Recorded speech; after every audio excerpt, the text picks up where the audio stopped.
Hi everybody, it's Cameron. I'm back playing more Zelda. Tom is also here. Hey Tom, how's it going? Hello. It's good. It's Are certainly Monday. are you refreshed and relaxed post vacation? Um, I think yeah, like a good 40% more than I was when I left. But yeah, no, I'm feeling pretty good. I didn't have a whole lot of unpacking to do when I got home, which is nice. Oh, that is Um, nice. yeah, super easy when you travel light. But yeah, no, I'm feeling pretty good. I think it was a good week. It was a good excuse to get outside, spend time outside, and probably rest my eyes from all the eye strain I have from all the screens I have to look at on a daily Ye- basis. Yeah, we didn't do very much screen time. It was very nice. Where I'm basically going to be running through shrines, and Tom and I are going to talk about our trip, and maybe talk to chat if you're nice. We'll see. We'll see who shows up and what happens. So, catch up since last time. On the plane ride back, Tom told me where Hestu is, I think, or maybe right before we got on the plane. So I finally upgraded some more of my slots. I've got some more weapon slots, bow slots, all that good stuff. I basically played Zelda on the plane there and on the plane back. I believe I have a couple shrines to do. Let's see, one, two, three. I don't know what that treasure chest is. Four. So at least four shrines. And I'm kind of making my way over to Kakariko Village. So I guess we'll head there. Um, let's see. Raffle Shanice, how's it going? And let's get it started. Uh, Did you say you had done the Gerudo temple? I have not. Oh, okay. I've only done one temple so far. I kind of Okay, I did the flying temple, and then I've been kind of working my way west since then. okay. That's where I'm at for the little bit I played on the plane to and from. I mostly did shrines, and I did upgrade my battery a good amount, so that was Oh, not nice, entirely useless. Got some shrines, got some light roots. nice. Yeah. I guess do you want to start off with a vacation recap? I feel like that's the same thing as uh, our week recap, basically. Yeah. Hey, Black Knight. Hey, Black Knight. Um, Yeah, it was good. I mean, like the major highlights were all the hiking and all the outdoor views. Honestly, more than anything, we did a good amount of hiking. we landed in Seattle on Sunday evening, and then we got kind of settled in. I don't remember what we did for. I think we just did pizza in the hotel lobby. Yes, Nate was a hero. So, I guess the group was Hannah and myself, Tom, Craig, Nate and Abby, Tanner, and then Raheem. Raheem was already in Seattle. Nate and Abby, they got there, I think, a day before we did, right? Yeah, they were there for at least a full like 24 hours before we got there. So I remember. they were settled in, and we got in our flight late, and they heroically provided dinner for us. I think it was like Domino's or Donato's or something. But Seattle is, like, for as big a city as it is, stuff closed down early. Like, I was surprised by the fact that we couldn't, like, get a bite at a gastropub at, like, 10 p.m. Yeah, even for like I guess Sundays would make sense, but yeah, the actual options late night were very limited. Even during the week, well, I guess we were there on a Sunday and a Monday for the most part, which aren't like two of the best days to go for seeing how late stuff is open. But yeah, it was odd. There's even stuff around me within walking distance that's typically open until like 11 or midnight on a Sunday. Yeah. I think I crank it one way and then I let it carry me the other way. This one's a simple one.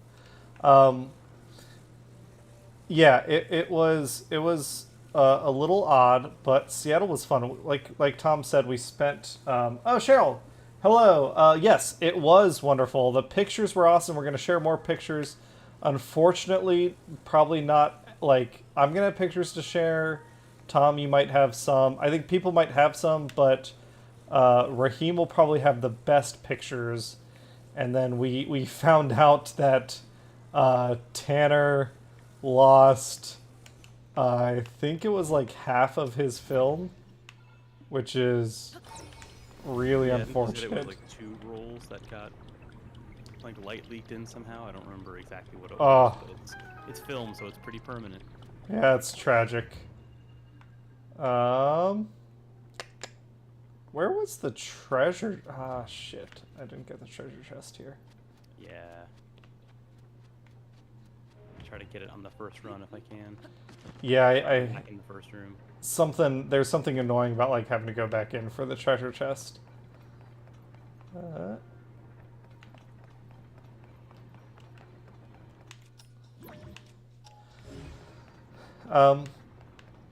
But yeah, there was a bunch of us. Raheem joined us when we started heading to Olympic National Park, but Seattle itself, we didn't really have a big plan. We just kind of wandered around, but that was honestly like really, really nice just to explore a little bit.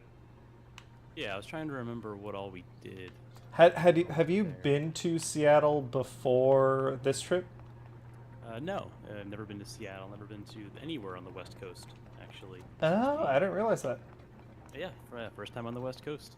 It was pretty good, but I've heard a good amount about Seattle. Just because of how much, like, I guess, unfortunate for the residents there, how much tech stuff has migrated to Seattle. Or, I guess Microsoft always been there, but while we were there, we noticed a lot of anti-tech bro stickers, which I was all for. I don't consider myself one. I don't blindly follow tech leaders, but heard a lot about Seattle until actually going, and it was pretty good. I liked it. I wonder if it's like related to this random silver platform. Yeah, if it's a grate like that, it could mean that there's something below you. It looks like there is. I wonder if I can just drop down into it. You know what? Yeah, maybe look down below I bet you I have to grind it this way. And then I can use the recall to push myself down into it. Alright. You shouldn't have to recall it very far if you just need to get through one tooth. Yeah. Send me! I feel like, what's her name? Veronica, the spoiled girl with the golden eggs, the chipmunks, the geese in Willy Wonka. Veruca Salt. Haruka? Oh, that name sounds familiar. Yeah. She's the spoiled girl. I want it now. She gets sent down the trash chute. Right. All I remember about that movie is a bunch of kids, if they don't die, they come very close to dying.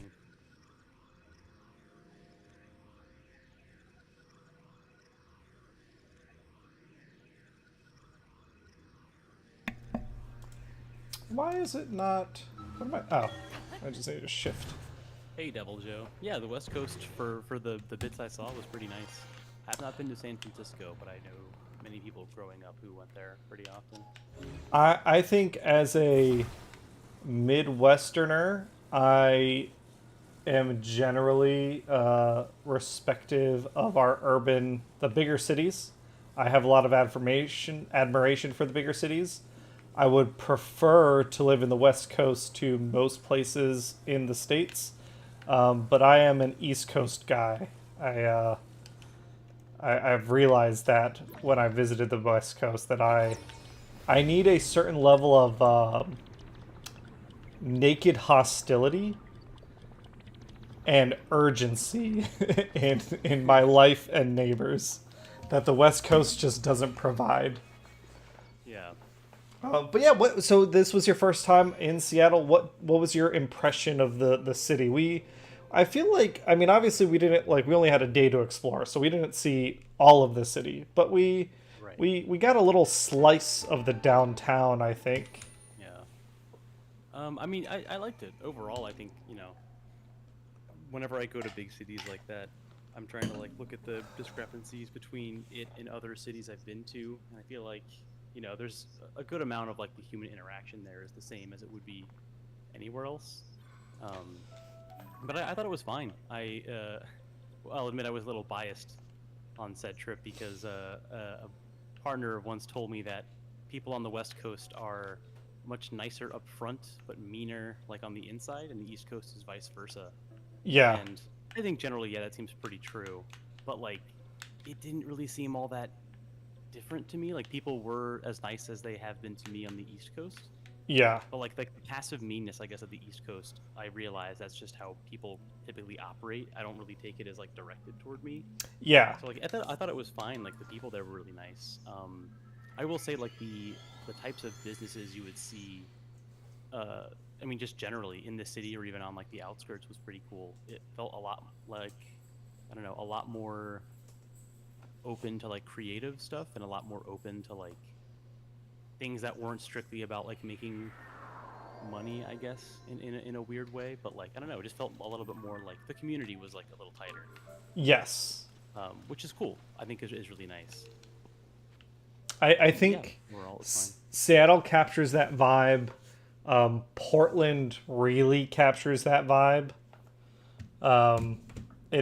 Seattle is out of the West Coast cities. I think Seattle is my favorite. I mean, we kind of did the touristy stuff, but we got to do some fun stuff. We went to the oh crap, what's their market called? Oh, Pike Place? Yes, we went to Pike Place. We did that. Cool. What do I need to do here? What happens if I hit you? Hey, boom headshot. Hey, Guns Pony. Ball comes flying down. Yeah, I've only been to Seattle, so I can't say much, but I feel the West Coast cities are, similar to bigger cities in the East Coast or Midwest. I like spending time there. I don't know how much I would want to live there. I guess if money wasn't an object, I could see myself living in a West Coast city, but I feel there's so much it is definitely expensive. Yeah, it's some of that stuff I don't know that I could see past, at least not for a little while with my own biases. But no, I really enjoyed it. I would easily go back. I do want to spend more time in the West Coast cities, but yeah, I don't think it's something that I could live in either.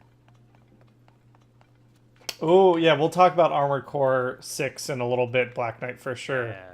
Just played the first hour and a half of that before stream. I haven't checked it out yet, but I don't care about spoilers, so There's Nex. Big Oh. spoiler right there. Oh god. Oh, Nex. nope. In my game? Yeah. It's more likely than you'd think. Oh man. Love a good old meme. Oh, I just realized, am I on VPN? No, I'm not. Woo! Okay. Hooray! That would not be an easy fix. No, that'll just be like, stream's over. Fuck it. We're done for the day. Yeah. Fastest stream ever. That's probably not true. I'm sure we fucked up before with short streams. Okay. Oh yeah. So, I gotta build me a little ramp. Seems simple enough. I feel like I skipped these shrines and they were meant to be done like right after I got down to Hyrule. I think the more concentric around Hyrule Field they are, the more like beginner-ish they can be. Like the one about the Zonai devices that auto stabilize things. Yeah. The first time I used those was not in like the shrine it was meant to be, so I thought they were like just a rocket alternative or something. So I used them as trebuchets, and I was like, oh, it's also like it helps things stay afloat. I didn't realize that. Here it comes. Woo! Yeah, like very simple. And I'm done. Well, good. That'll give me more stream to explore, I suppose. Did you get the treasure chest? No, I'm about to. Yeah. I just gotta make myself a little bridge. So every time we go on a trip, we ask a couple basic questions. The first one, I don't know that I have an answer to. What was the favorite thing you ate while in Seattle? Usually, like, I feel like there's a local food that I want to make sure I eat, or a restaurant I want to check out. But in Seattle itself, I mean, there were some really nice restaurants to check out, but we didn't do any of that. And there's no, like, signature cuisine, I don't think. Yeah, that's Other than the fact that it's a coastal city, and like I think the seafood we had was decent. I don't know if yeah. we had any in. I think seafood in Seattle. I know we ate it in Port Angeles. What did we? I'm trying to remember. The morning we did dim sum for dinner, which I thought was good. Yeah, we did go do dim sum. Dim sum was nice. I guess those were my two favorite meals. Were we went to a dim sum place. It wasn't the full traditional thing, but I guess that world of dim sum might be over now. I like the portions of dim sum. I'm not a big doubling person, so like the most I ever really try them is when people order them at restaurants, and I'll try a few that I think are good, but I don't order them often. So having it in like dim sum format was kind of cool. Yeah, and yeah, dim sum was good. And then the last restaurant, while we were in the park, we kind of fed ourselves via groceries. But then the last day we went to what was the name? Kalilo Pelli, I think. Oh, Kokopelli? Kokopelli, that's it. And that was a really delicious meal. I basically ate my weight in shrimp, but it wasn't like a buffet. It was a pretty nice restaurant, if I recall. Like their menu was pretty small. Yeah, it was really good. Everything there was really good. That might have been that and dim sum might be my two favorites. Nate and Abby did find a donut place that we really, really loved called Top Pot Donuts. There was a restaurant we wanted to check out that we didn't called Biscuit Bitch. Yeah, lots of creative names. Like we have some of those now in Cincinnati, but I think the West Coast has a leg up on. Yeah, Egg Slut, Biscuit Bitch, Soup Whore. Great. Clam Chowder Clusterfuck. Yeah. Someone did have clam chowder while we were there. I'm not really a chowder person. I think we all did. Wasn't that like just one of the sides at the it might have been Kokopelli. It was good. It was good clam chowder, but when I think of Seattle, I don't think of clam chowder. Oh yeah, there's standout foods, but they were all good quality for the most part. Okay, so I do have access to ice stuff. Oh, okay. I think I have done this one. I don't remember. Okay, no, I do remember. Yeah. This one's kind of an interesting one. I'm assuming I can just do this.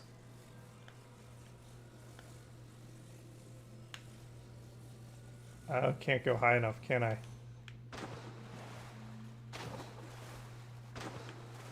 I haven't used the mechanic for this one very often, but it's pretty.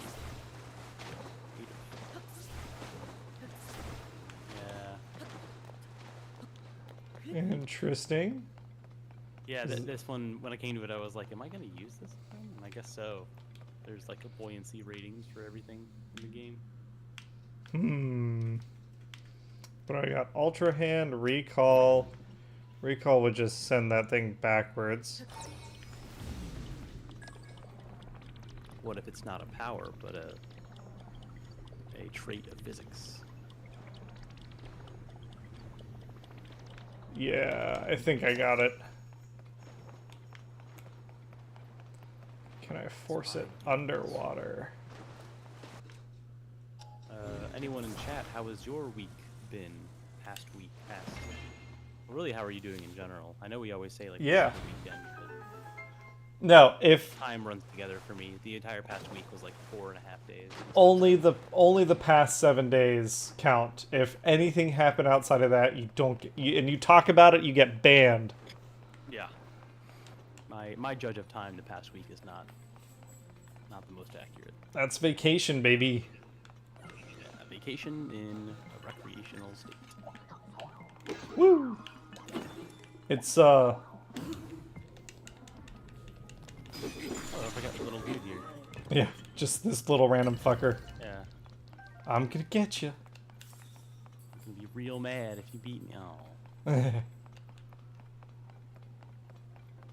All right. Do I have another ball?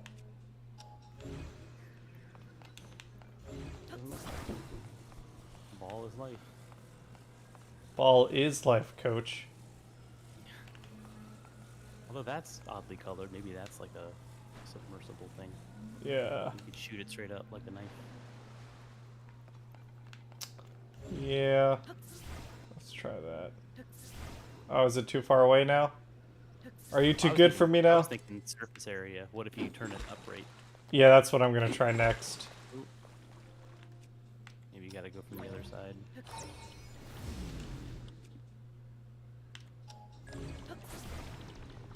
Come back, you little fuck.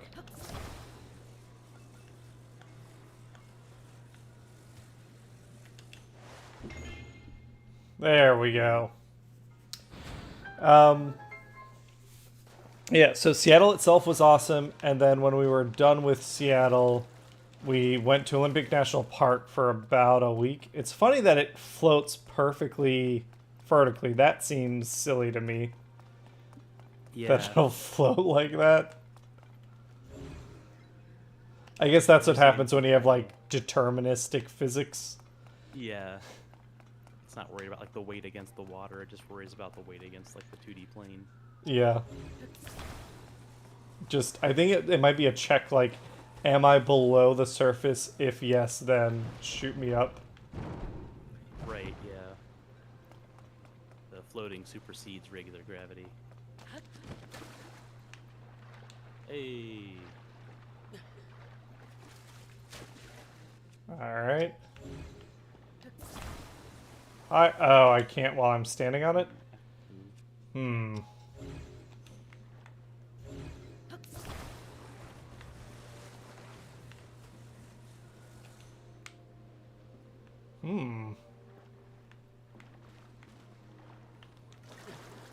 Yeah, overall, a pretty good time we spent. We were in Seattle, the city, until Tuesday morning, and then we spent the rest of the week in Port Angeles, which is a little bit east, northeast, or northwest of Seattle itself. That was pretty fun. We had a decently sized house, I think, for all the people we had with us. Yeah, I was very happy with it. We did lots of hiking. We did, or I guess I didn't kayak, but other people did kayak, I think on Friday, Saturday. I didn't really know how to dress for the trip because I figured it would be warm at some parts and cold at others. And I packed just a backpack, so I didn't have a lot of like weather-specific stuff. I pretty much brought shorts and t-shirts. Well, did you feel like that made you underprepared, or?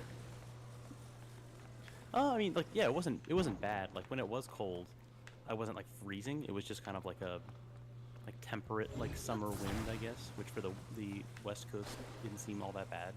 It's definitely like warmer as a whole over there, even in like the northern part of the West, which was kind of cool. So it was much more like an early fall day in the Midwest is Yeah. summer in those colder states in the West, whereas like in Toronto, it's like, yeah, it's fairly cold. Just kind of depends on the weather. Being close to like big water also determines that a little bit. Yeah, it is definitely more temperate. All right, what am I? Yeah, this is an interesting. What do you? I want to put the ball on, so I'm holding the board down, and then I want to climb on, and then I want to take the ball off.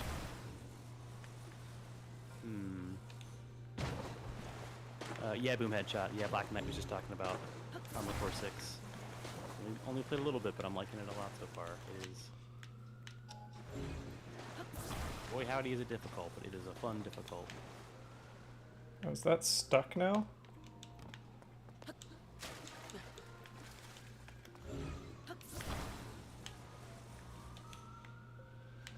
I think you might have to use recall here. Oh my god, that makes so much sense. It was up there. Oh, duh. Start thinking with the weird powers. That's what I think of first. Is can I recall this? Can I ascend this? Well, actually, maybe you could just ascend on the board. I don't know. That too. Hopefully, because I definitely fucked around with this enough that recall doesn't work anymore. Yeah, you'll have to drop it to get your backwards height. I think playing Braid years ago helped me with this. Recall, and I guess Ascend is the power that I struggle with remembering the most. Yeah. That's one I broke myself into early on purpose, so I could skip a lot of things if I could help it. So outside of Seattle, what was your favorite part of the trip? The hiking in Hurricane Ridge was pretty good. It was probably, I think, the hardest hiking we did, but it was still a lot of fun. I enjoyed it for like the views of like going up. The first hike we did was like the most like view heavy, which was kind of cool. Had like the highest like vertical height. Yeah, the hiking in general I think was just like was good. It was just enough like passive exercise that it wasn't super terrible. Hurricane Ridge was definitely part of it. The whale watching was fun.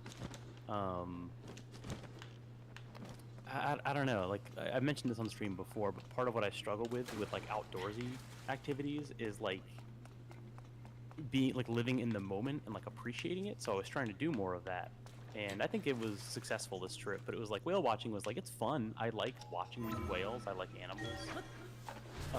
But it wasn't like I'm not a big shutterbug person, so I'm not like trying to take a bunch of pictures. I was kind of just like there to like chill and like see like what the animals were like.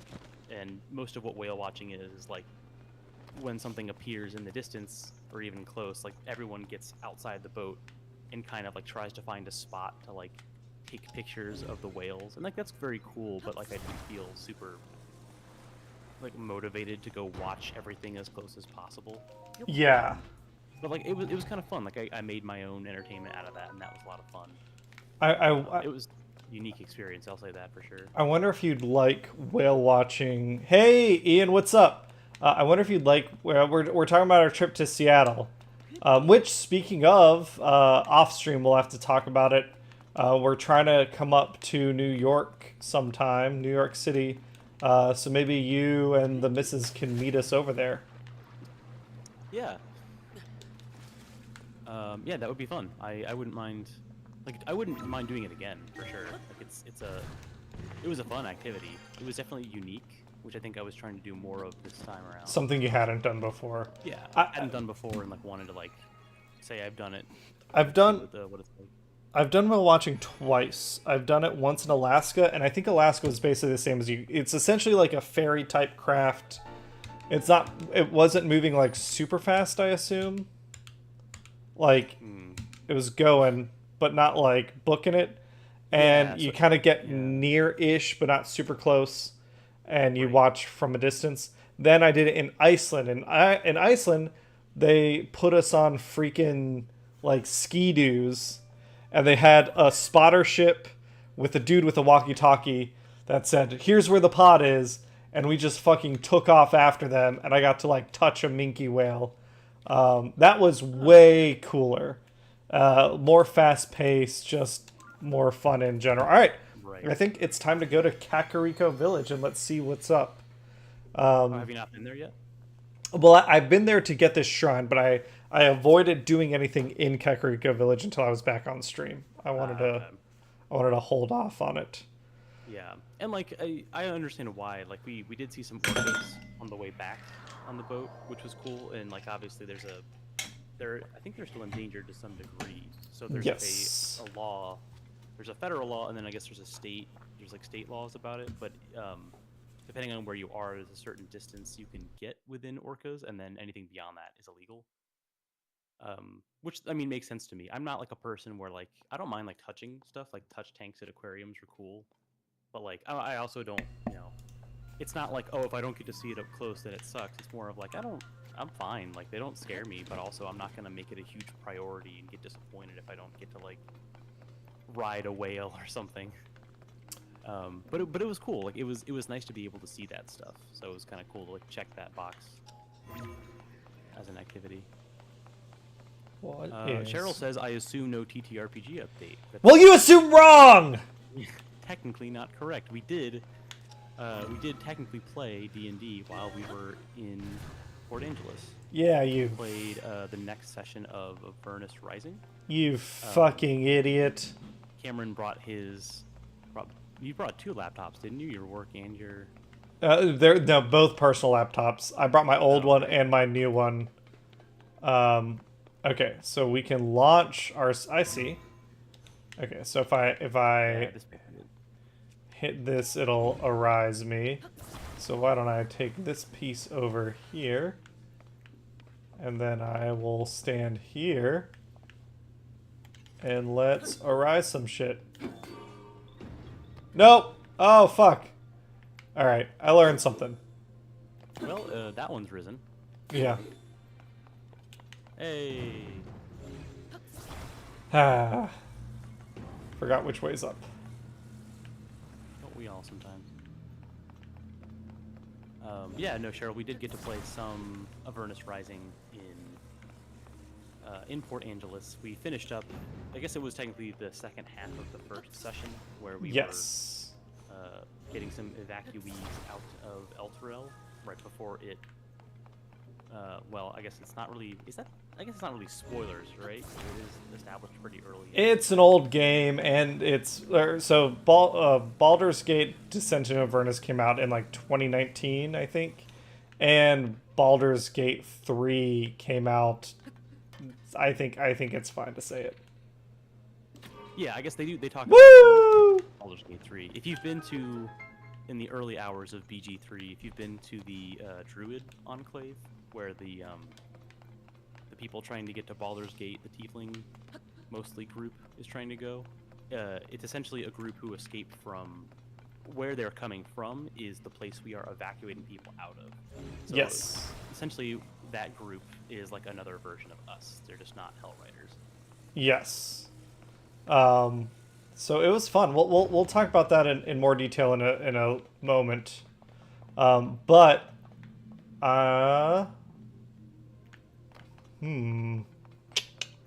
guess this way. I guess anything else we want to talk about Seattle real quick.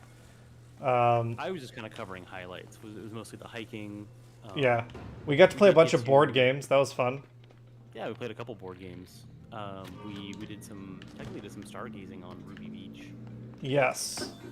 Good amount of driving, but not like a terrible amount for how close or how far, I guess, away some of that stuff is. Did you get to see the seal carcass? I didn't know. So a few of our people wandered off while we were waiting for the sun to go down on Ruby Beach, and I guess they saw a whale carcass. Not a whale, a seal carcass. That's what it was. Yeah. In a cave somewhere, which is sad. But I guess they had a little stand by me moment. So, you know, love that for them. Yeah. Poke it with a stick. Yeah. Yeah, we did stargazing, did some hiking, some people did kayaking. Photography was the other big thing, actually, Ian. Yeah. I did not do this. I took pictures on my phone, but Tanner and Raheem especially, and Cameron too, I guess. And Abby did a lot of photo taking, some film, some digital. Oh, There was a too lot of camera far. equipment and camera talk. Yeah. Trip, which is cool. I learned a good amount of stuff. I'm excited to to learn more. Learned that you actually don't want to keep your thumb in front of the viewfinder. Yeah, figuring out pro stuff like don't leave the lens cap on, Yeah. things like How to that. hold the camera. Yeah. Ian, I did do photography. We'll see how it turned out. I had opportunity to play around with my macro lens, so I'll this weekend I'll probably try and go through those pictures and see what might be worth sharing.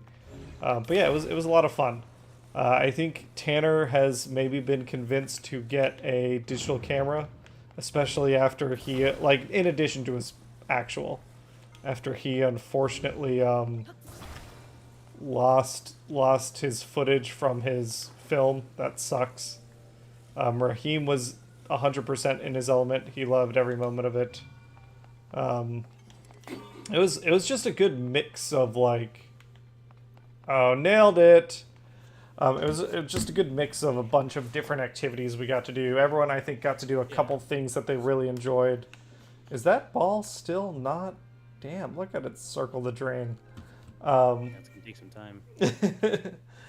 And I think my favorite thing was Hurricane Ridge because Devil Jojo, sucks to hear that your week sucks. Sorry, I have not been paying attention to chat. Totally.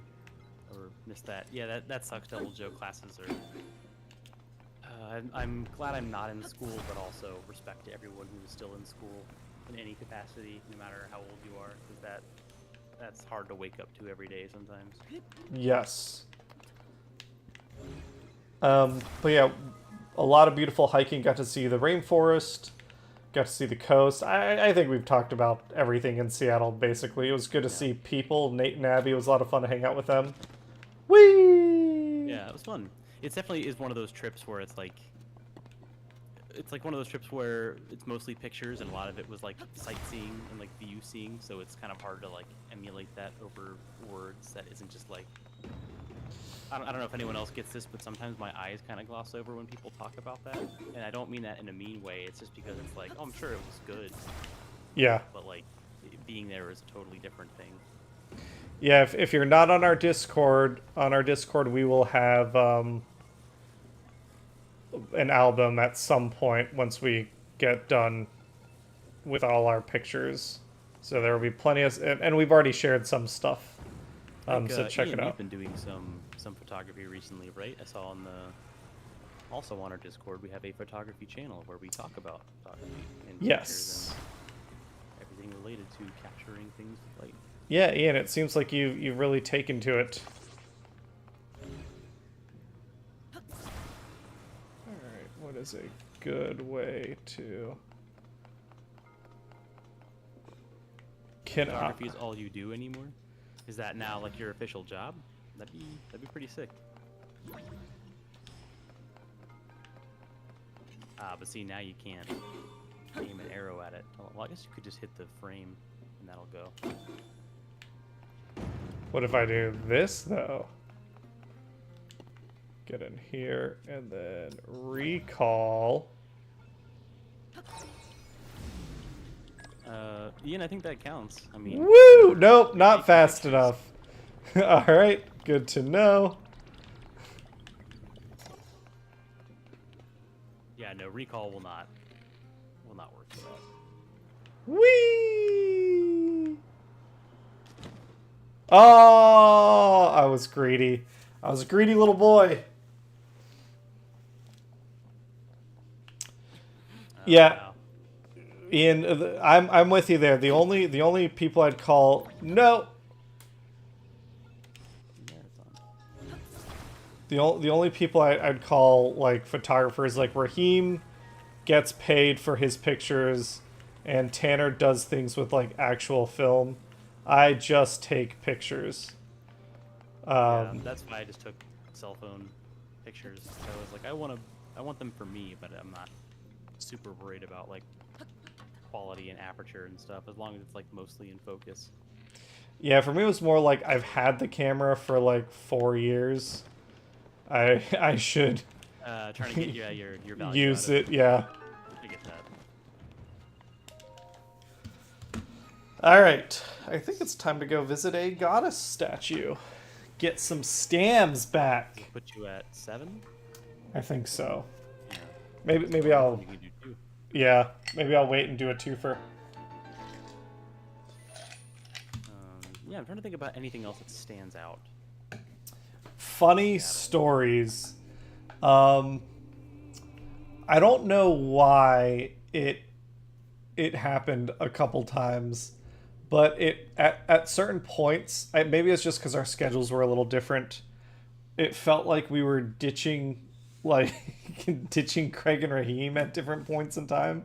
We weren't. We ended up meeting with them later, but I think they like certain days they were doing something specific, and then we were also doing something specific, and it was Yeah, it's there just was some a little bit of like funny like Raheem did a good job of like filling a schedule. I think what we decided to do in the moment changed depending on what we Yeah. wanted to do, which was fine. It's kind of what we sort of set out to do with that trip anyway. yeah, Raheem's kind of an adventure. He's like me. He's an ambitious planner, which I guess that's something I can talk about. All right, I've been in therapy, and that's been going pretty well. And this trip was like To hear it. a big effort on my part to plan less. So this was I basically just helped organize the house and the dates, and then I kind of stood back, and Raheem like planned and executed the vast majority of it. Yeah, I mean, I think overall it went pretty well. I think letting people naturally do whatever they were planning on doing was kind of nice. I don't mind like doing whatever the group is up to because I don't have a lot of direction, so I like having a little bit of both. We played some board games that I'd highly recommend. One is called Redwood, and Tanner brought it, very on point for him. We were in a national park taking pictures, and it was a board game about being in a national park taking pictures. That did look really cool. Like it was it's not like a circular like board that you like piece together, and it's all about like who is standing in the way of like a shot at any given moment, and it uses like radial cones. It's pretty cool. Yeah, it's all about like your ability to estimate space. There's a lot of it. It was a lot of fun. We also played. Did we play? He brought that was another funny thing.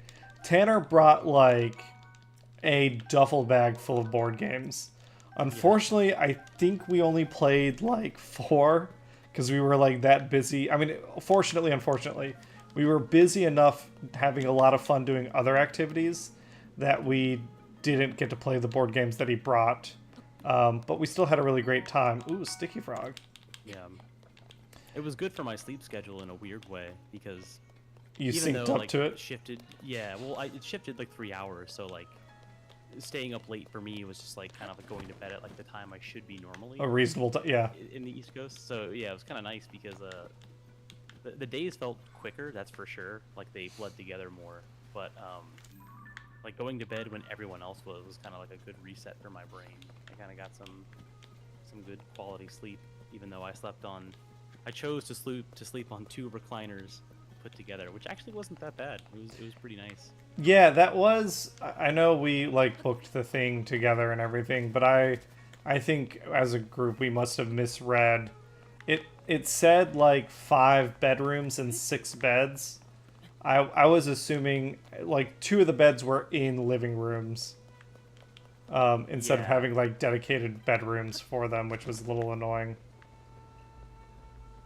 Yeah, that wasn't that. I mean, it ended up working out. I think it was also like the layout of the house was kind of interesting. It was like it's one of those where it has like 2 back-to-back like family or living rooms or whatever. Yeah, it absolutely felt like a duplex, like a condo Yeah. kind of.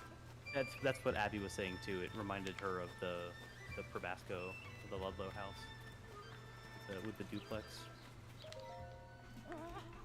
But it All wasn't right. bad. It was, I mean, definitely a historic house, but it was like renovated-ish recently, and that was kind of nice. Plum trees. Corey over at the survey team shows my trees power respect, so I later use my garden for research. Sundalian. Neat.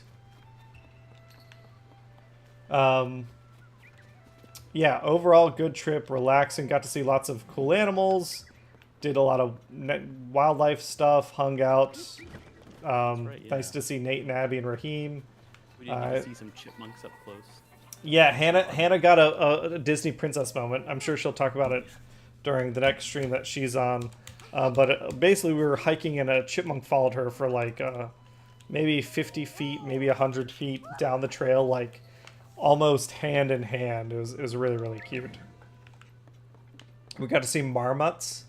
The marmots were like super cute, fat little groundhogs. Yeah. That was really cute.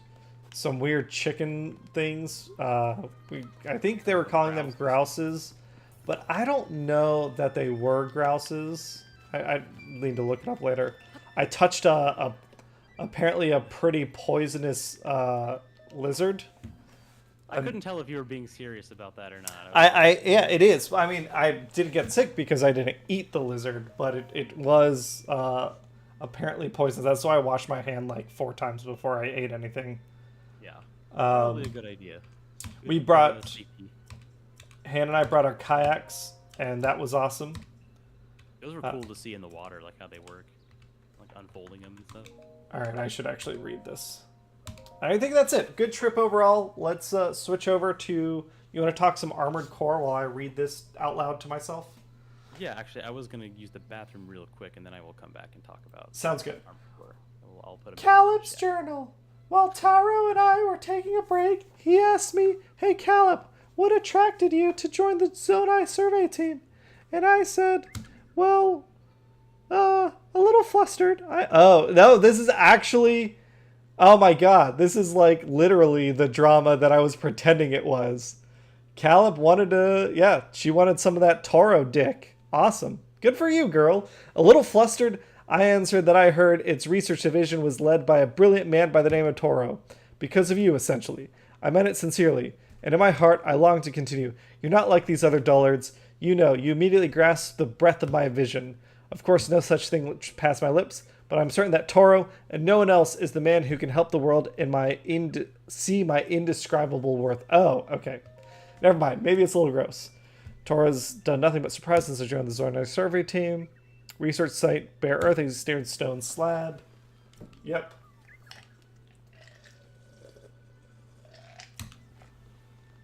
He had stayed up all night, never moving from his perch. Focused so completely that the passing of time escaped his focus. Researcher's duty to use his wisdom and... Got it. Completed a single gender generation. He says wants to make so many discoveries, even if the credit to whom... Yep. So Calip's not as cool. Calip Valley, Calip River, Calip Hills. My dream has no boundaries. Cute. All right. So maybe it's not quite what I thought, but we'll find this Calip.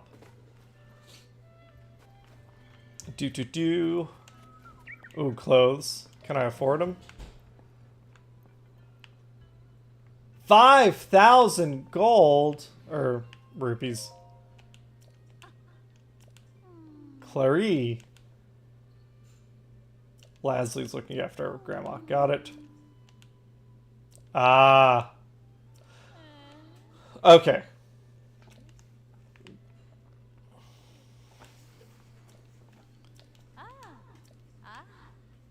Got it. I'm not gonna sell shit. I need to heal your grandma. Where your grandma at, girl? I like this one. Cece brand. Okay, so in Hateno. Got it. If I kill her grandma, then she can't... She won't have to worry about her getting better anytime soon. Does that make her a gilf then? Yes. A grandmother you'd like to fix? Yeah. Grandmother I'd like to free from this mortal coil. Yeah. Dorian! No way. Ah, Lady Paya's duty to take care of the village. She's elbow deep in some trivial new problem. Yep. I did like what they did with Paya here, where she still has the shyness, but she's also taken on like a leadership role. Yeah, it's cool to see people grow. We love to see it. In real life and in games. Alright. Talk to me about Armored Core 6, buddy. Actually, start out with some context. I have played, I believe, Armored Core 4 for a little while, but I'm not that familiar with the franchise, like lore and stuff. I get the premise, and I've played the game and everything. Yeah. I know virtually next to none. I think Nate, growing up, my older brother would rent a lot of video games, and I would watch him play them. And then I would try to play them a little bit on my own and think, oh, this is too advanced for me. I'll just watch him play it instead. And I think Armored Core was one of those series. I don't know which ones he played. Maybe like 2 or 3. Maybe 1. But yeah, so Armored Core I know very little about outside of it's got mechs, it's fast-paced. There's lots of like mech-specific terminology, but they are generally they're not like slower tactical games like BattleTech. They are third-person, like high-speed, high-action kind of games. Lots of like lock-on targeting and like missile and direct firing and stuff like that. And I've only played the first hour and a half so far, but it's pretty good. The most I know about the story is that, at least in the current, I'm sure someone else in chat knows more about the lore, but it seems like it's about mercenaries. Like there's different like corporate groups vying for stuff, which is also very, very mech, very cyberpunk. Yes. Black Knight saying every AC game is a reboot of the story, I think, or every few games. That I could see that. I think it's one of those series that does have like I mean, From Software has been doing it. The same people that make Dark Souls and Elden Ring and all that. But I don't know how the lore, like the story, stacks up compared to those games, or how like deep it is.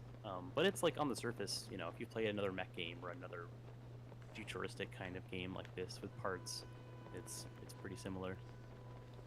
But it's good. It's fun. It's fast-paced. It has a similar moveset to the Souls games, but the actual combat action's a little different. You've got, you know, like, you start with like a machine gun and some rockets and like an energy sword, because, you know, you gotta have an energy sword. It's not You gotta. an energy sword. Yeah, you gotta. Even BattleTech has a hatchet. But yeah, it's pretty fast-paced. It's got like this lock-on. You take out like the first mission, the one that Black Knight's talking about here with the helicopter boss. You learn how to like move and shoot and do all these things, and how to like continue on, how like the flying works, and how to manage your energy. And like one of the first things they do is of course throw a boss at you, because as explicit as they were gonna about it From not being- Soft. Well, that's the thing. Like a lot of the articles in the past year have been like, hey, like Armored Core fans, you know, popping up to say like it's not gonna be exact. Like it might be more like a Souls than any of the previous AC games, but it's still an Armored Core game, not a Dark Souls game. And that's very true. I mean, at least in the little bit that I've played so far, the first thing they do after you take out a couple of these little shitters is they throw a giant helicopter boss at you, and it's tough. It's like it's making you like learn and like use all the mechanics you just learned, but there's still an element of like, boy, this seems like it's either taking a long time or like it does the mech game thing really well. That is like in Dark Souls or Elden Ring, you know when you get hit, because like you see your health bar go down and you have like an animation, like a stagger, and you're like, ah shit, okay. In this game, and like in most mech or I think even like plane games, it's kind of hard to tell when you get hit because you don't have any sort of reaction to it. You just have a health bar in your bottom left. and like there are some audio cues that come up that tell you like your AP is at 15% or whatever. But it's a game that is very much like, it has the indirectness that I love about mechs, which is like, you know, you're spraying and praying a lot of the time. You're launching these rockets that you kind of hope will hit something, and you can do things to influence how accurate they are, but you're never 100% sure of everything. You're just kind of like going out there with big machines and hoping that one of these array of weapon platforms will actually do something. And the helicopter boss is a very good measure of that. It's a lot of learning how to spend a lot of time in the air, because these mechs can hover and fly, and a lot of dancing around and controlling your energy level, and also learning that it is actually good to go ham sometimes with the sword and just fucking get in there and do damage.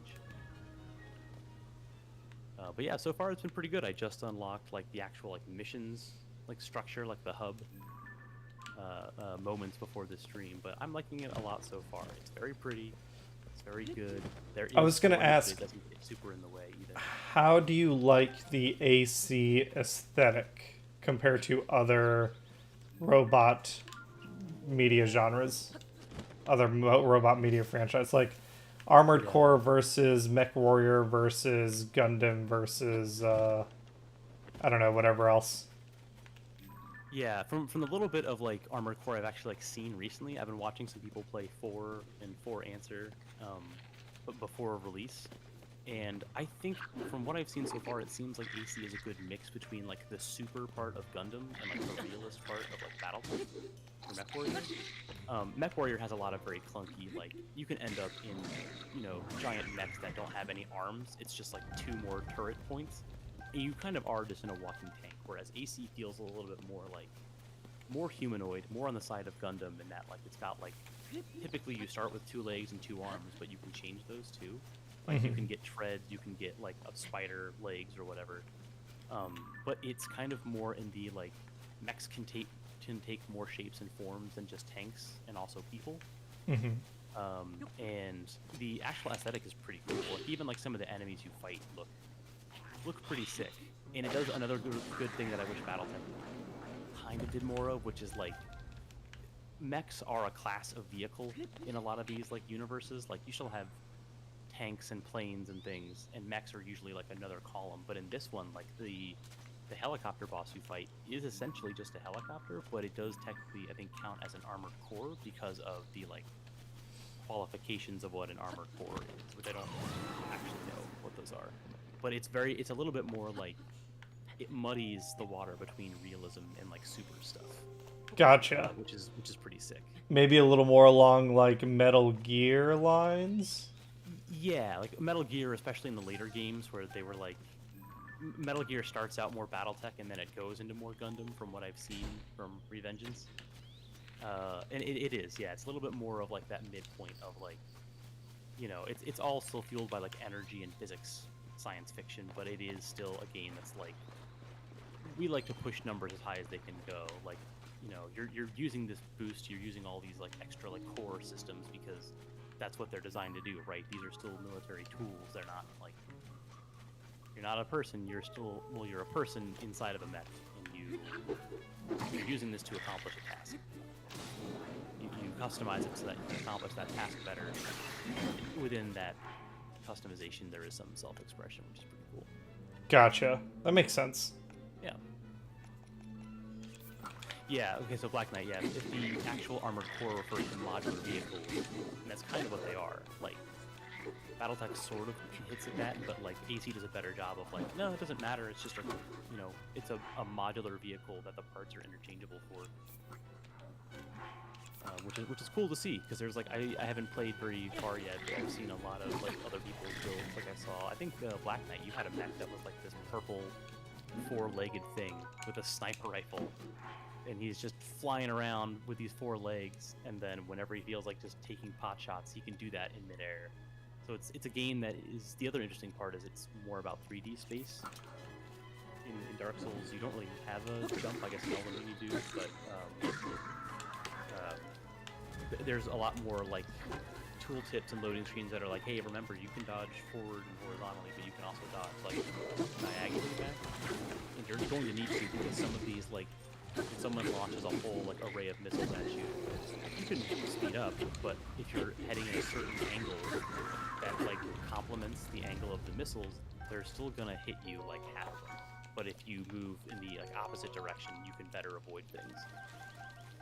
So it's like trying to like reframe, like, yes, this is kind of a Souls game-ish, but like the way you dodge is going to matter about like how you're moving. Like your movement matters as much as you're attacking. I dig it. Yeah, I'll have to check it out. It's on my list to check out this year.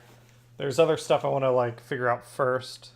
Yeah, it's been high on my list. That's why I'm prioritizing it. But like, same thing with this game. Eventually I'll do it. But I'm trying to take it like 1 or 2 games at a time versus like shotgunning 5 or 6. Yeah. Oh. Black Where Knight, did I share get it. this? Do you mean like share the an image of it, or do you mean like you can share it in the game? Also, that is good to know that it's relatively short. I feel like this is a game I would love doing like the missions for, and maybe the multiplayer.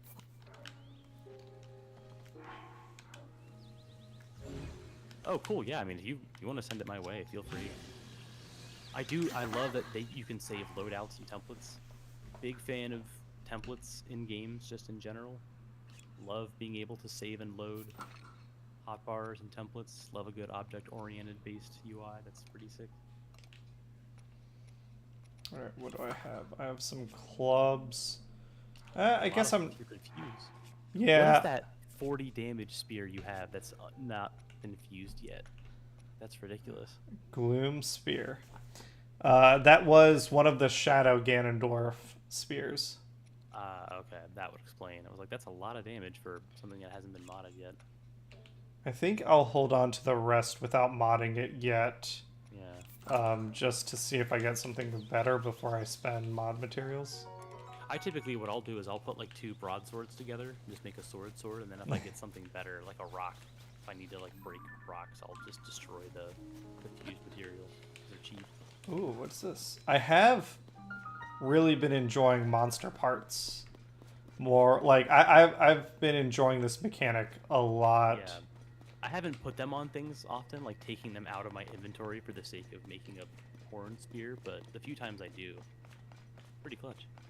Alright, what happens if I trip this? Ah.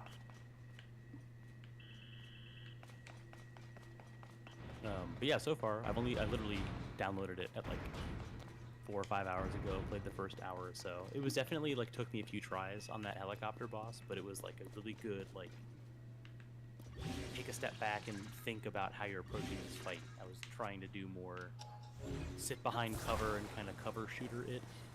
They did add a stagger bar in this, which I think actually kind of works. I don't know how they describe it narratively, but like, it's a really fun mechanic. I think stagger bars in these types of games are here to stay, and it works really well in this. Difficult, but I think it's been a fun challenge so far. And remind me again, have you played other games in the series? You said you watched Nate play it a little bit. Yeah, we played a number of like mech and like Wipeout clone games growing up, so they all kind of bleed together, but I don't think I've played an Armored Core. If we did, it was like a multiplayer mode, maybe. But I've watched a decent amount of those games, but not like, I don't know anything about like story or anything like that. I just know that they've got giant robots in their past. Has Armored Core overtaken Diablo 4 with your time right now? Yeah, I think even Baldur's Gate 3 was doing that a little bit. I was playing that for the few days leading up to when we left for our trip, but yeah, 4 I've kind of put on hiatus. I've been mostly playing it whenever friends are on, and I think you said friends are playing Baldur's Gate now. Ah, gotcha. I've gotten a good amount out of 4. I will return to Diablo as like a live service thing, but I'm not like itching to my time. Yeah, I think right now my main focus is our Armored Core and doing the occasional daily things to do in Magic Arena. Gotcha. Alright, I guess it feels like all I have to do is like buckle one of these up ahead. I say, are you trying to block the lasers? No, I'm trying to. Yeah, I'm trying to set all the lasers off Oh, quickly. it's the same.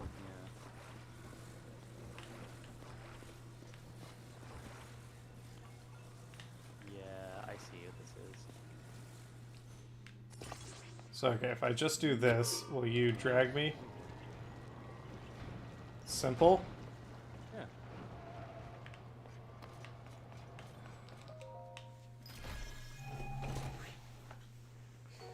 It was one of those things where I was like very tempted to just over-engineer it, and I was like, let me try, let me get in the habit of doing the easy build first. I would have tried to like put a little blocker thing on top of the cart instead of like trying to like use the wheels themselves. Oh yeah.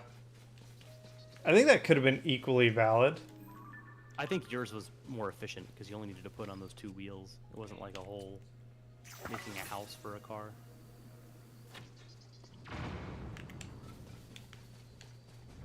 Alright. Task completed. I got me some... You said that right as the explosion happened. Oh, really? Yeah, that was pretty good. Ooh, gnarled wooden stick. Yeah, get rid of this sturdy wooden stick. This dumb shit. I want the fucked up one. Yeah. I don't think I've seen a gnarled wooden stick before. Alright. I guess I'm gonna take this. Do one of these. Pretty thick stick. Lots of very descriptive names for these sticks. Ooh. That was close. Woo! Like Cool guys don't look at explosions. Oh. They simply walk away. Wow. Okay. I'm liking these clutch millisecond saves here. Yeah. That was by far the coolest thing I've ever done in a Zelda game. It's never worked out like that. 1,000, I'm batting like 99.99 for just killing myself. Most of my like photo video space right now is taken up by like clips of me either killing something in a really cool way or like completing a shrine by accident. And I just like, clip the last 30 seconds of it. Well, that is a little... You know what I haven't done? And again, this game has so many things in it. I haven't, like... They announced that thing earlier in the game where it's like, oh, you can go to, like, these little goblin fortresses and you lead a small, like, troop to take care of them. And I've done it the one time, haven't done it since. What is that out there? Oh, that's a dragon, a Hebron?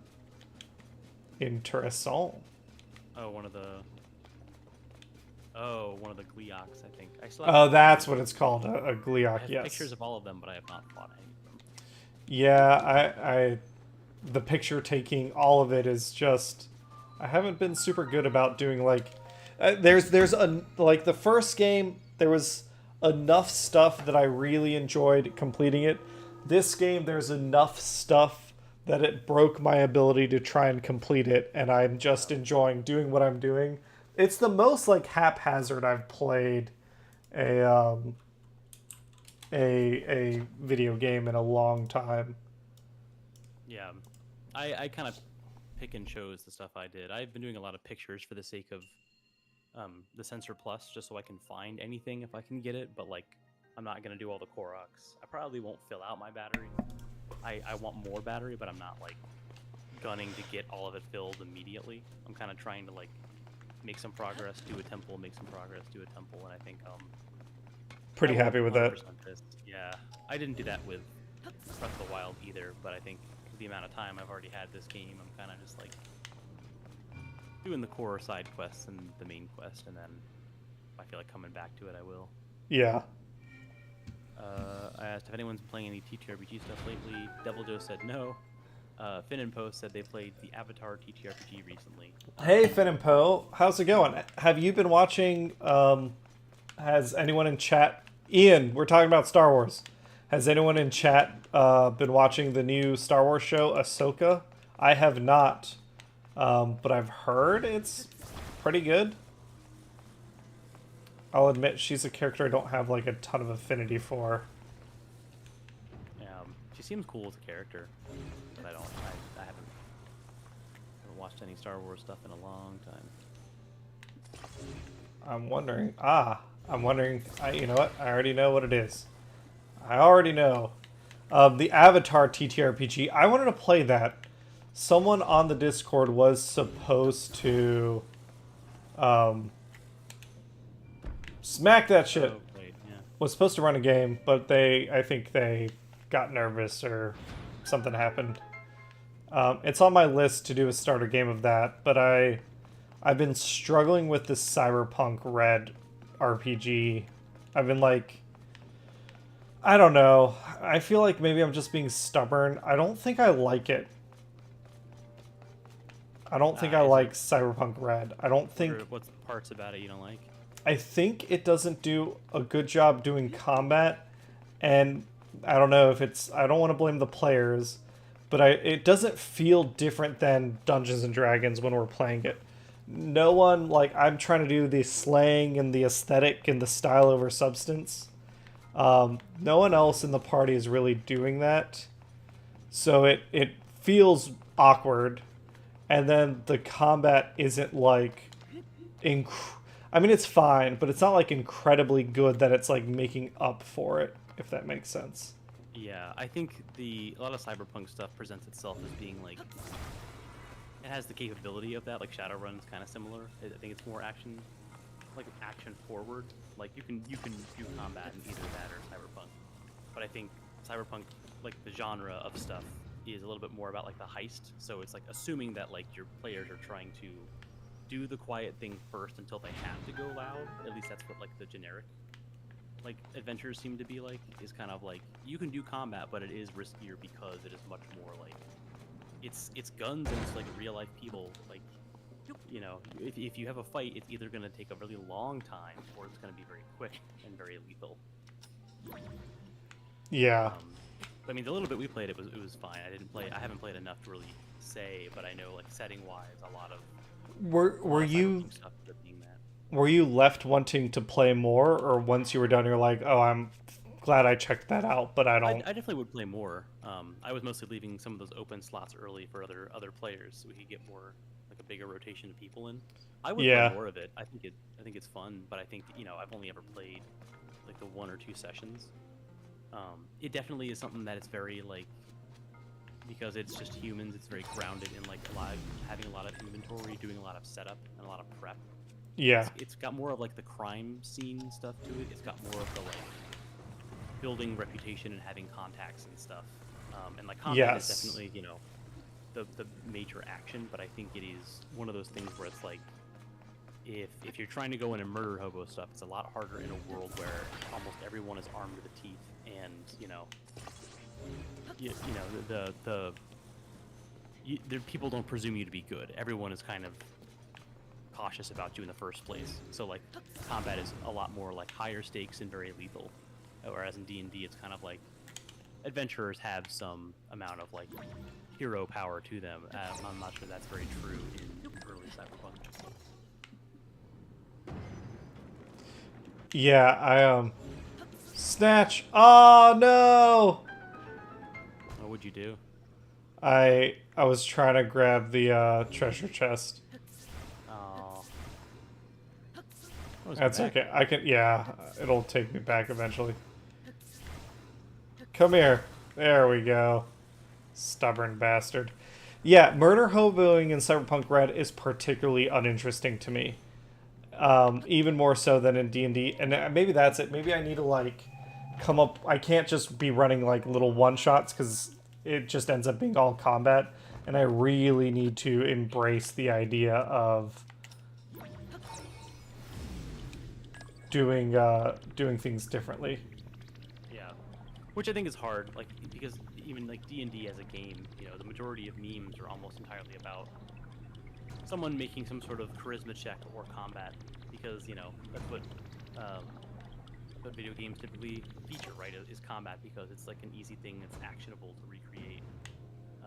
And like there are more tabletop games that don't even have like combat or any of that, but those are also typically not as crunchy. So if you're trying to play a game that can have combat but not emphasize it as much as like the next like regular GM or DM, it's kind of hard to come up with that stuff if you're used to playing a lot of games where it's like a silent expectation of like, yeah, but when do we fight stuff? Yeah, maybe that's Which isn't a bad thing. It's just a matter of your audience. Maybe I need to redo my.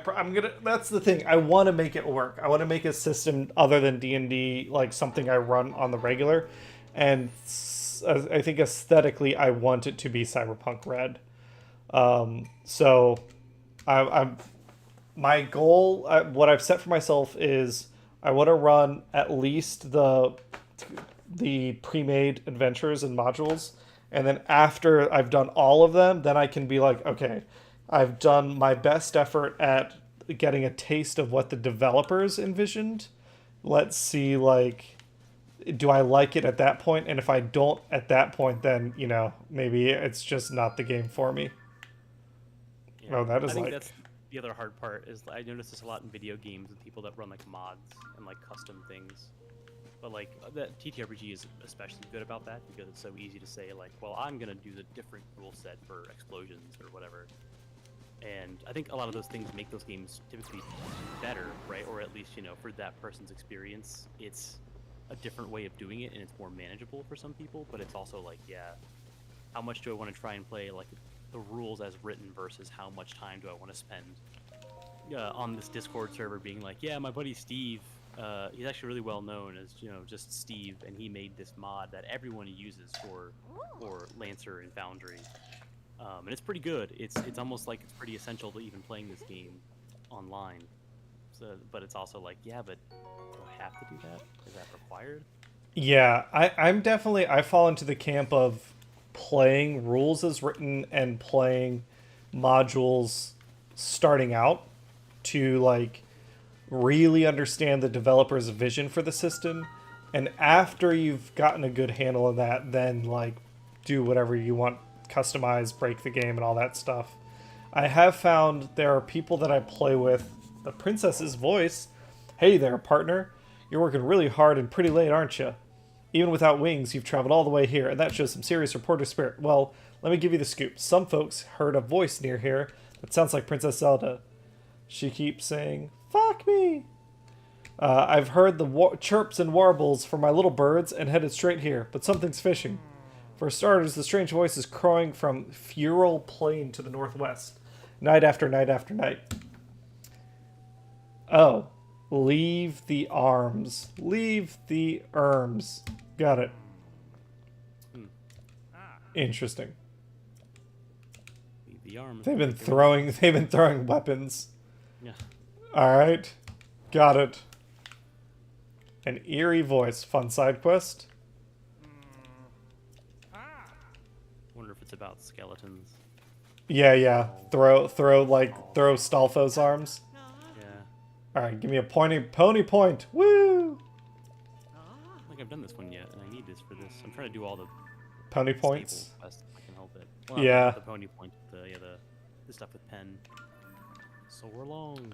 Again, so many quests, right? There's the stable quest. There's the shrines, which were there last time. There's the geoglyphs. I can see. I don't feel this way, but I can totally see when people feel just overwhelmed. Yeah. Even though you don't have to do it all. It's kind of like, well, how do I pick and choose the next thing? Yeah. Where do I? Perfect anti-game for me. Yeah. Oh, have I only taken this many pictures? Wait, have I not taken a picture of the shit? Damn, I think mine's full. Of the map of geoglyphs? Damn it. All right. I guess if you go up in the sky, you have a better lookout point. Yeah. I've been using pins a lot more in this one, and that's been great actually. I love using pins in this. Yeah, I should do that too. Alright, well, I got the shrine down here, so I think that means I'm gonna go to Lookout Landing. And we're gonna get our goddess statue on. We were talking about TTRPG stuff earlier. So, like Tom said, we've been playing the and Black Knight. I guess Black Knight, you're in chat. You've been playing Cyberpunk Red with us. How have you been feeling about Cyberpunk Red? Have you been enjoying it? Has it been... I know we only played the one session. Scheduling has been another thing that's been vexing. But has it, was it a ton of fun for you? Did you feel like it didn't quite click? You know, let us know. Let me know. But in terms of... what did you got for me? Yeah, it doesn't feel super different from D&D. Yeah, that's basically it. But we did play some D&D over the weekend, like Tom said earlier. Aunt Tifa, you do exist. And therefore you think. Hey, Aunt Tifa. I like your... What does she have? Boxing gloves? Boobs? She punches, right? I don't Yes. know anything about Seven. She punches and she secretly likes Cloud. It feels like D&D with a futuristic paint job. Yeah, I think that's kind of like what Cyberpunk is supposed to be as like a response. It's like it's the same level of crunch as like Shadowrun in D&D and stuff like that, where it's like you can really personalize your character, but also the systems around how things interact are as crunchy as that. Yeah, I want it to feel more different, I think, is part of the problem. But I'm not giving up on it. And we did play some D&D. I'm running my own version of an Avernus campaign, like a side campaign to Baldur's Gate Descent into Avernus called Avernus Rising.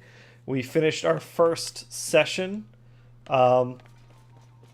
Before I talk about it, because I got like a lot of things I can talk about it, Tom, how did you enjoy that session? Talk to people about your character and the session and all that stuff.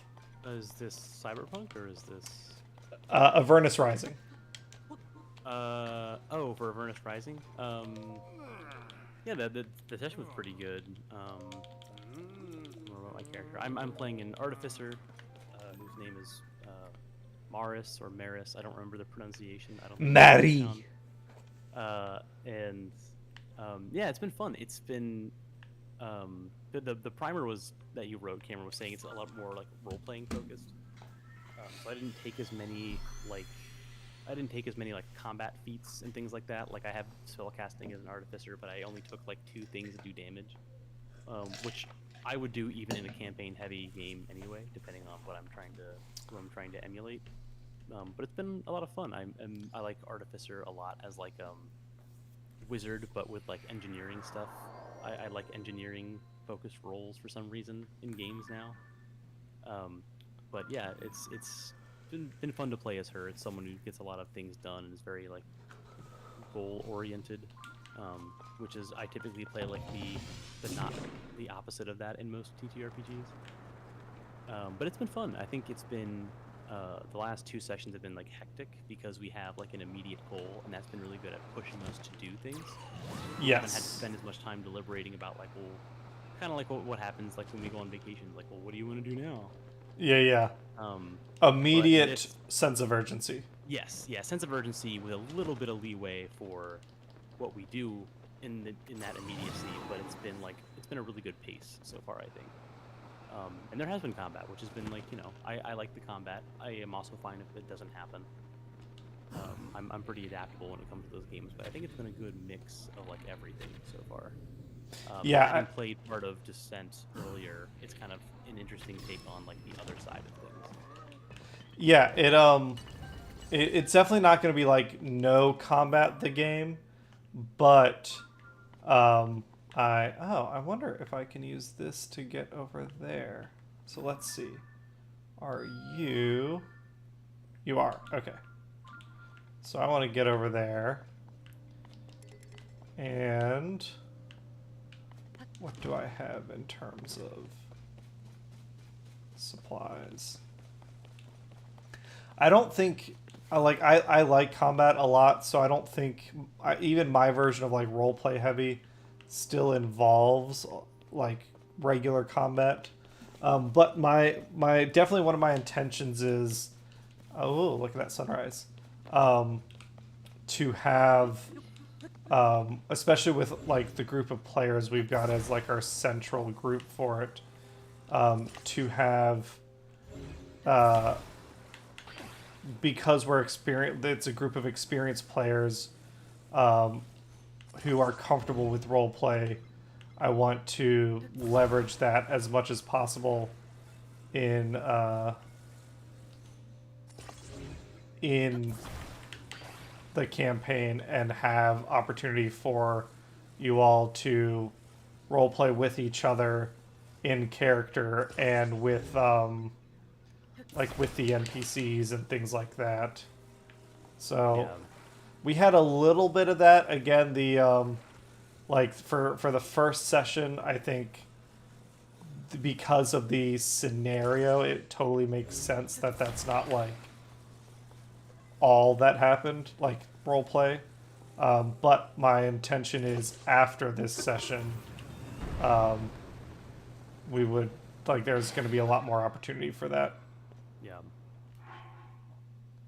Again, I think it just kind of comes down to the. Oh, this is an interesting take on the rockets there. Yeah, I'm trying to get over to that tower. I want to get that piece of map. So I got the rockets, and then let me put out. Well, I do have Put a more fan? rockets. Yeah, I only have one fan. That's where I fucked up. Yeah, I see. I started going and getting more of those. Oh, you got flame emitters. Maybe that would help. Maybe you could do a sideways balloon with a flame emitter. I'm gonna go back and try. I'm gonna try again one more time. Yeah. Yeah. Going back to what you were talking about, I think it's also just a matter of like audience and like expectation. Like for some of the groups that I've run of like more like randos and stuff, I feel like there's, even if like they might not be super heavily invested in combat or just like that go pace, there's kind of this expectation of like, okay, but there is an underneath layer here, and like we need to be doing something, right? Like there's no time to smell the flowers because smelling the flowers isn't the objective. Yeah. And some people like that, some people don't. I had a friend of mine, his brother would DM for a group of 3 of us, and we had pretty good combat. It was pretty like typical standard combat when we would play in this little mini campaign. But he did a really good job of it being like traveling for you is still like a trip, right? Like you're gonna have days where you don't have anything to do, or you have a thing you can do, but it's like, well, we haven't eaten breakfast, and like there's like a festival going on down the street. Do you just want to go and like hang out and do stuff? And we had some sessions that didn't have combat. Might have been an option, but we spent a lot of time like bullshitting with NPCs because the chemistry between the DM and the players was very much like, we could have a conversation about like, one guy says he hates this play that we're watching, another guy is like, well, I don't know, I think that's false, and we would just like go on a banter about that for like 10-15 minutes. And part of that is like character development, because it's your character getting to express their opinion and like talk to people. And it also does like build, like you are doing stuff that's not combat, that is interactive, right? It's, even if it's just you having a conversation with the DM as another NPC, like there's still some stuff to gain there. There's still some like creative narrative elements that are fun to play with there, but that's also something that people have to be into. If you're trying to talk to someone who gives one-word answers as a character, it's kind of like, well, Yeah, harder to do that. yeah. But I think there's room for it. Just a matter of, it's a cliche advice, but it really does depend on the people that you're playing with and what they want to get out of it. Ah, shit, my fans. Oh, actually, that's not that bad. I think you got too much stuff on there. And what you should do is get rid of everything but the fans. So you have only fans.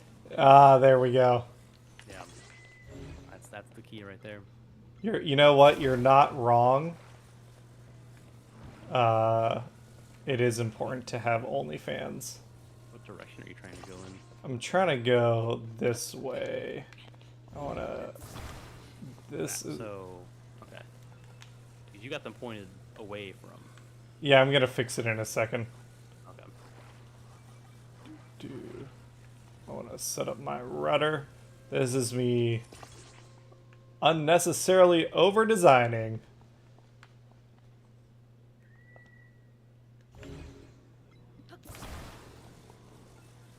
I mean, I think at that point, you could just do the... You can fly on those wings for a pretty long time. I don't think they last as long as the platforms do. That's true, yeah. We'll give it a shot.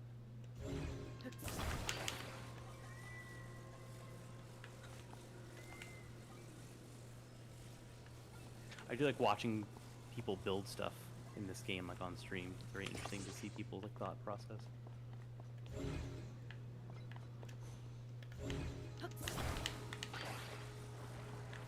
Has your aviation mechanics knowledge ever assisted you in this? Or is it kind of mostly like, oh, it's too deterministic. There's no real. Yeah, I mean some basic concepts. I don't know that it's like give me a leg up on anything. There we go. Ready for some kind of launch. Oof. Battery, though. Yeah. But it'll get you closer. Yeah. You're trying to go to the one that's off in the distance there? Yeah, past this group of islands. It might be closer. It might be faster as diesel horse. But I like the ingenuity here. I think I need to get to the top of it, if I remember. But I've taken this platform. I can put this on. Now I can take this off. Ah, the fans, again, I keep forgetting it disconnects everything. For some reason in my mind, the logic should be that it just disconnects what is, like, below it. Like, I recognize that's not how it works. Alright. I get what you mean, though. Yeah. Let's go.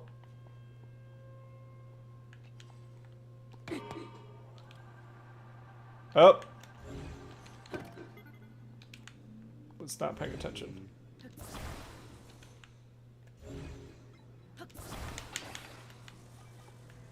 Oh! Oof. Alright. Well, that was fun. Yeah. Look at it spin. Yeah. That's a death spiral. I like just using the, just like the wings to do that. I've done that before where I go high up in the sky to get to, like, as close to a tower as I can. I'll just, like, hit the wing. And then just, like, I like trying to drive it with, like, just my feet. Without the steering stick, and I'll just like glide on that for as long as it lasts. I'm gonna try one more time. I want to fly on the wing. I'm feeling it.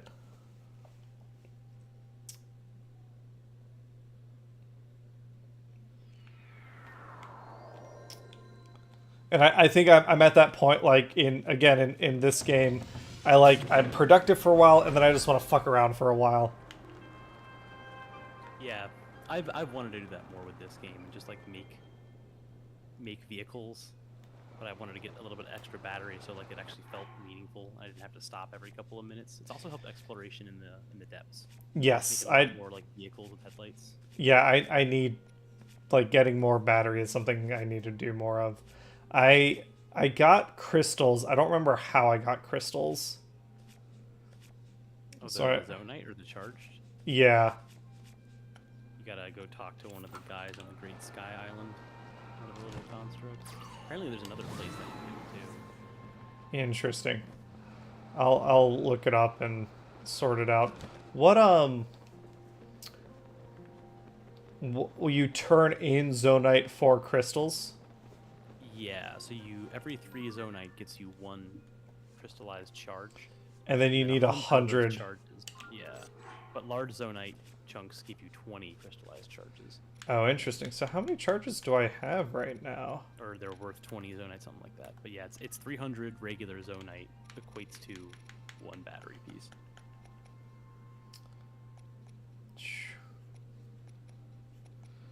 I've got...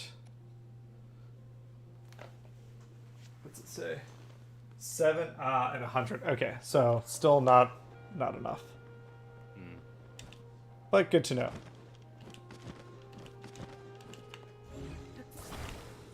Alright.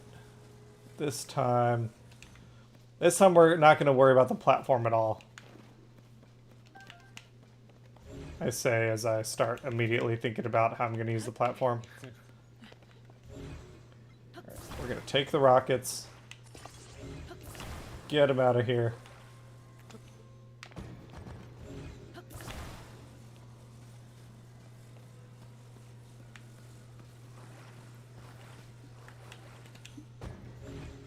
I wonder what happens if you just like hit those 2 rockets in that form.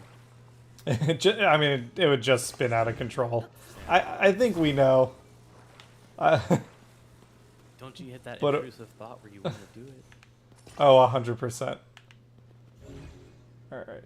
What I wish is there was a system to let me put in locks so I could use stations to launch, like, series of rockets for more endurance. Because I don't need, like, People have made 6 it rockets at now. once. Yeah, I was trying to figure out how that works. I've seen people make like the multi-stage devices, and I don't know how that works. Like you have to separate it with a certain thing, but I don't know what that thing is. Yeah, maybe there's a Zonite device I haven't gotten yet. There we go. Give me the stick. Here we go. We got a long trip ahead of us. Certainly do. So, I guess while we're gabbing, while we're listening to the radio on our Sky Trucker XM,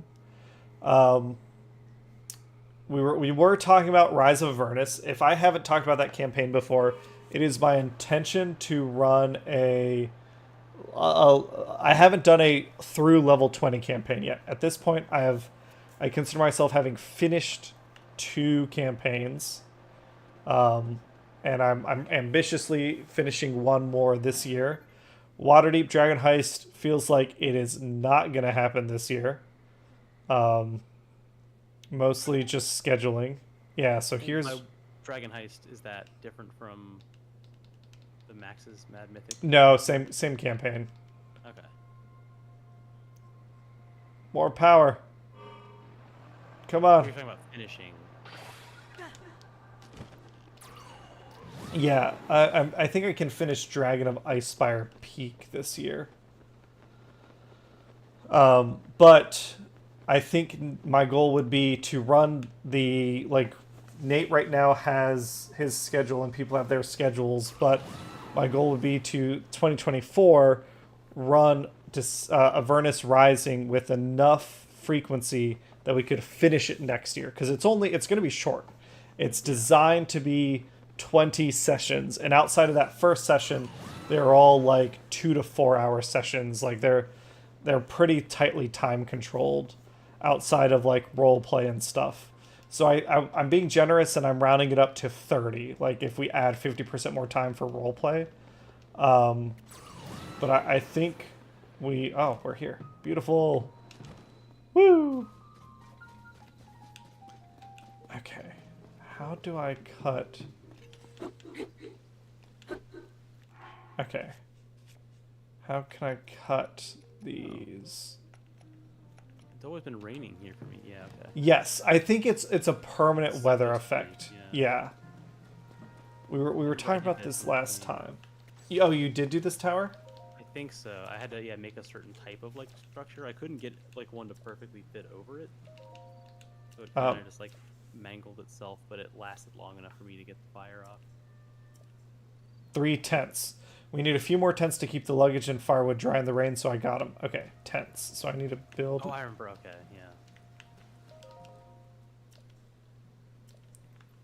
yeah. Okay, I need to build a tent, basically. Maybe.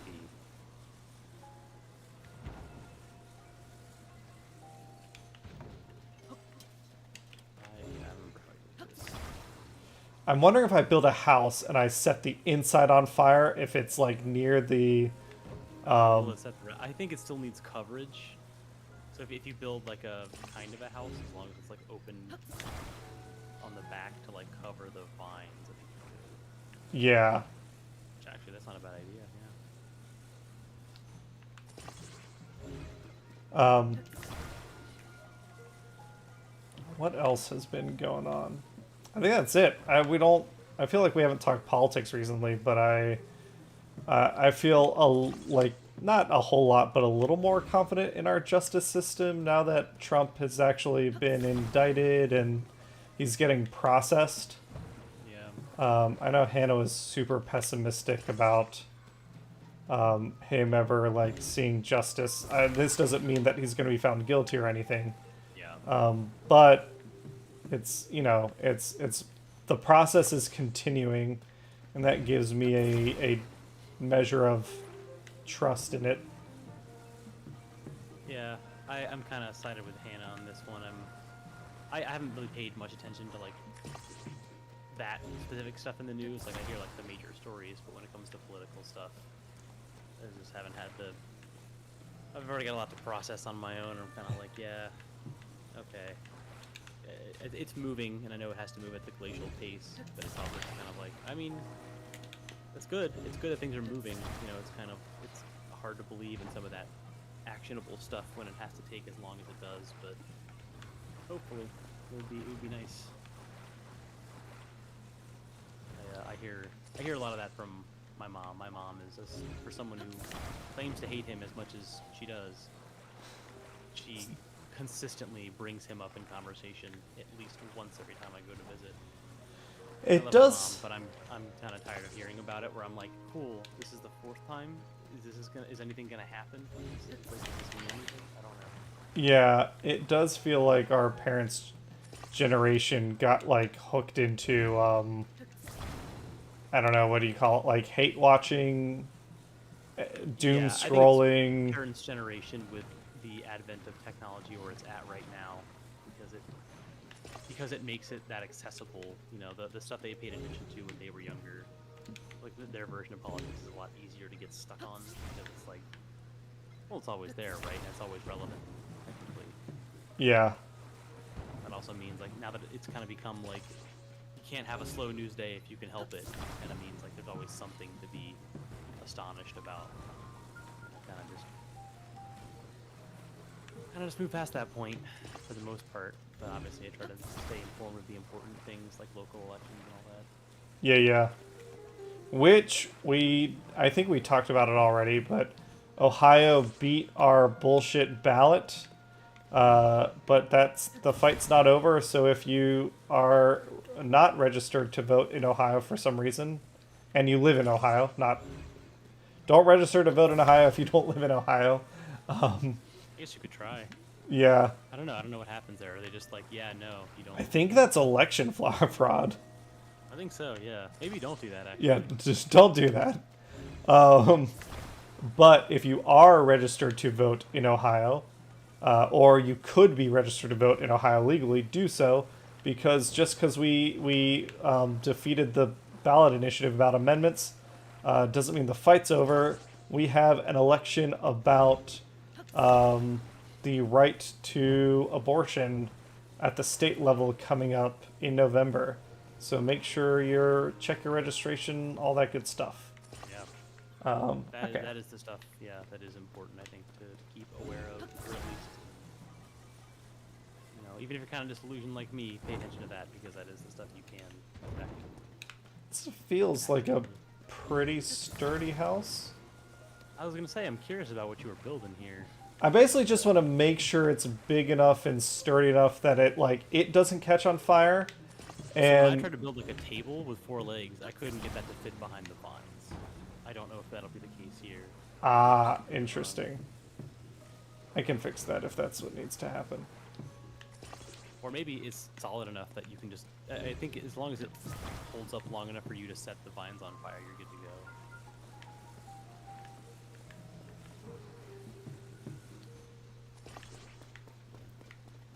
I call my home. Ooh, let me use my History. Okay, so how do I save one of these? Set as favorites. Yeah, in your history. Sweet. That's a house. Well, houseboat. Alright. Let's get it up here. Yeah, not in games news much lately. Alan Wake 2 is still coming out, which is pretty exciting for people that like the Alan Wake games. Sea of Stars, I don't know what that is. That's right, I don't know what that is. Sea of Stars sounds familiar. I guess it's Steam's Strategy Fest. Another one of their fests that has popped up recently that was not a thing before. Gotta get those sales. Oh, Do you yeah. still participate in Steam sales as much as you used to? Not nearly as much, because once you start to build your library for like all the games that like interest you, at least most of them, it's The kind of temptation for like an individual game lessons. yeah. There's not like when I was first buying like Humble Bundles back when they just started and they had really good stuff. I was like looking at them way more intensely. I usually pick up a game or two if it's on sale enough, and then after that I'm kind of like, unless someone brings it to my attention, I'd have to look. But I still get excited by them out of like Pavlovian response, but I don't end up buying a lot like I used to like a decade ago. Yeah, I never was super tempted by Steam sales. I'm not 100% sure why. I think it's my like natural need to complete games. I can't attach anymore. What the fuck are you talking about, Zelda? I mean, you got a lot of stuff there. This fucking Pretty good crooked looking, ass. playpen going on here. Oh! Nice, you made a nice ball pit. You put some stuff I could. in. I just saw the flap come off. Yeah, oh, it's already fucked. I think, have you cleared the, oh no. So, for reference, what I did is I just put like 3 of those longboards together, and I put them on either side of the existing scaffolding.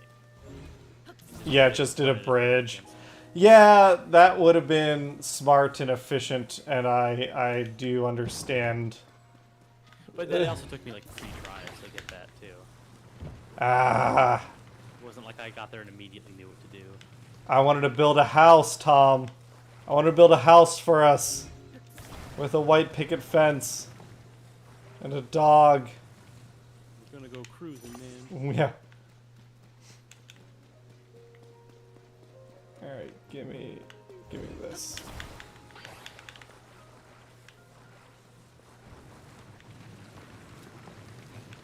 Yeah, we talked about vacation, tabletop stuff, other stuff. Pretty much all the news here anyway. Yeah, chat. How's everything been going on your end? Yeah, chat. You entertain us for a change. You lazy fuckers. Sticking around. If they stuck around. Huh? Next to that tentacle, that fiery. No, go back down. Oh, Keese eye. Aracuda eye. No, it was like a rock that looked like it was like fiery, not like a ruby, but like a charged one. It was like way at the bottom of your list. Oh, interesting. Next to a tentacle.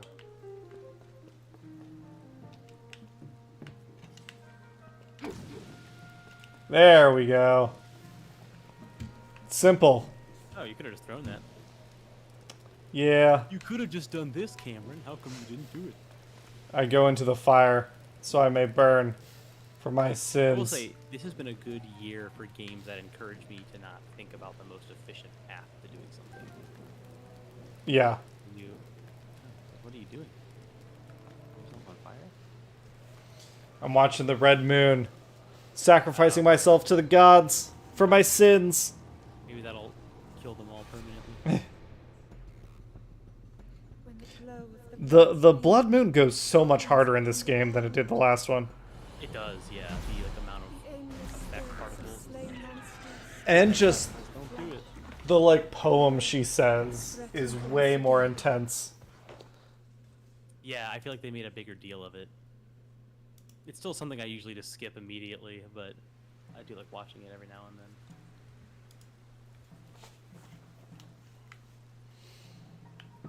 It'd be cool if like certain enemies only appeared like on the night of a blood moon or something. Oh yeah. Like you could make the. Oh, I didn't realize the moon shrinks. Yeah, it gets back to normal. It's no longer like 20 feet away.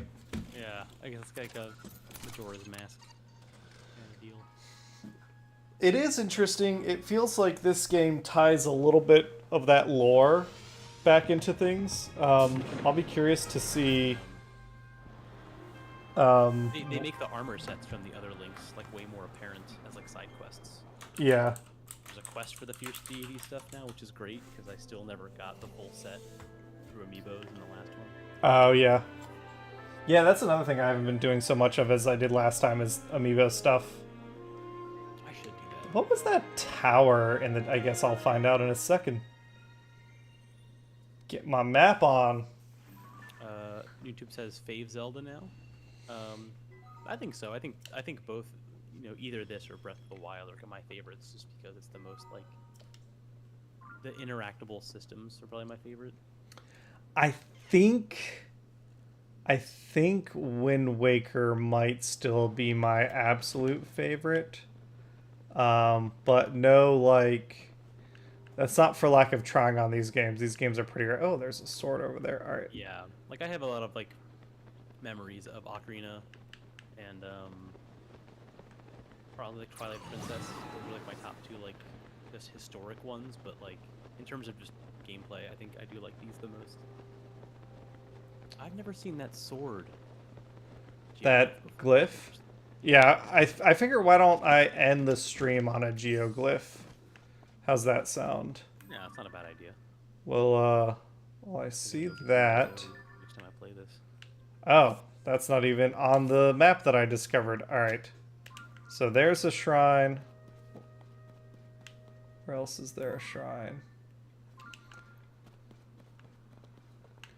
Here's the big waterfall that I've always been curious about. Borg Cube. Neat. Oh, is this just a spring? That's fun.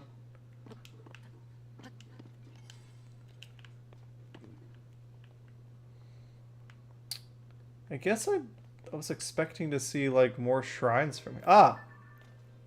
There's a shrine. Nice.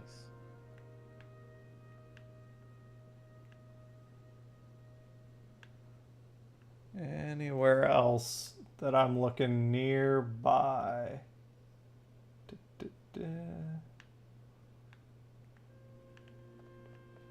Nope. Alright. So yeah, I think we'll do one more shrine. We'll hit that geoglyph, find the memory in it, and then call this a stream. Yeah, sounds good. Woo! Oh! Oh, shit. Oh! What did you do? Are you trying to get the thing? Yeah. Come on. Yeah! You might want to dismiss your orb guy. Yeah, he was fucking with me, you old bastard. I had to stop going after those at night because every time that happened, I was like, well, then I get so far away from my objective that I was trying to glide to. Yeah. I'll just get them later. It is nice that they feel way more common in this game than they have They previously. feel, yeah, much more attainable, that's for sure. Because in the other one, it was like you only have until like 5 a.m. or whatever, and it's always like way far away from you.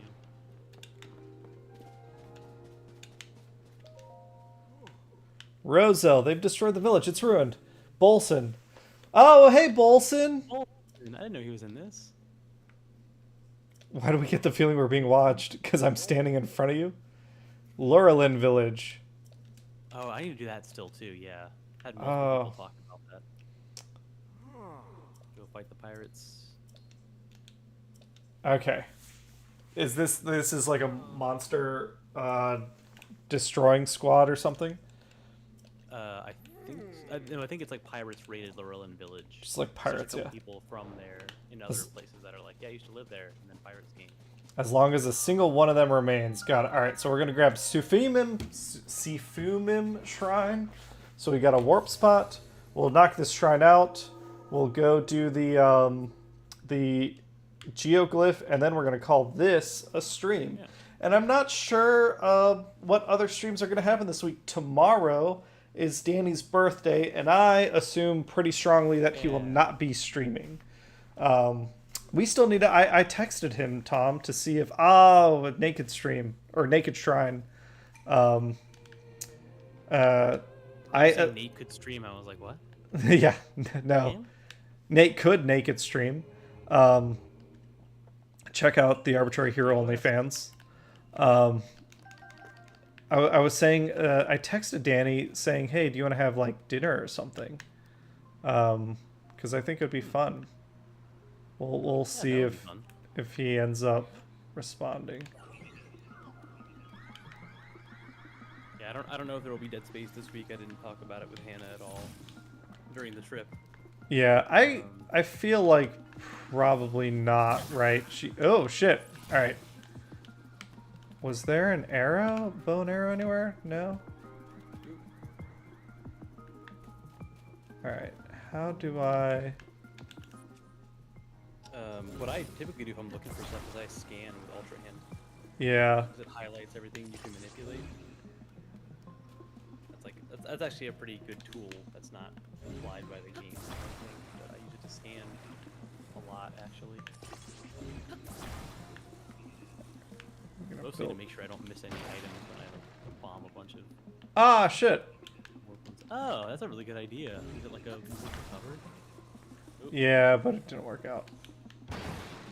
It's like what Nate and I always wanted out of Forge mode in Halo. Oh yeah, being able to like actively. Like yeah, having the construct be a part of the actual game type instead of just creative mode and then kill mode. Ah. Well, look what I found here. Only you could fly. If only I could. Ooh, get out of the water. Yep. There is a DLC. I hope they add like a flying fortress type update. You can make them now, but like one specifically designed for it, like a Bowser's fortress from Mario Brothers 3. Oh yeah. That ice. Where's the fairy fire?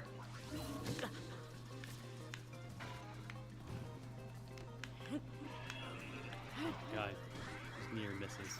Oh, hey, you could make a thorn shield or a bomb shield.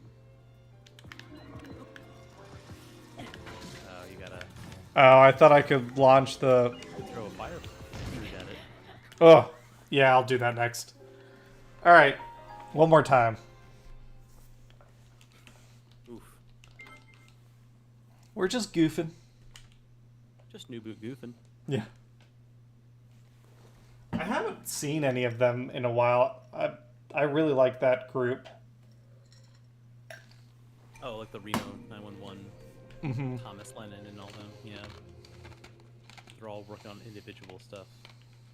Probably. Oh, absolutely. All right, shield stick. You're gonna scan.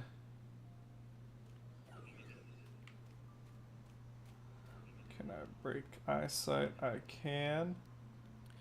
Anyone out there in chat got any interesting news? Whether it's personal damn or it! in the actual news. I feel like I've been disconnected. I haven't looked at anything news-wise in like over a week, even though I've had cell service. It's been nice. It's been nice to disconnect. Yeah, it really has.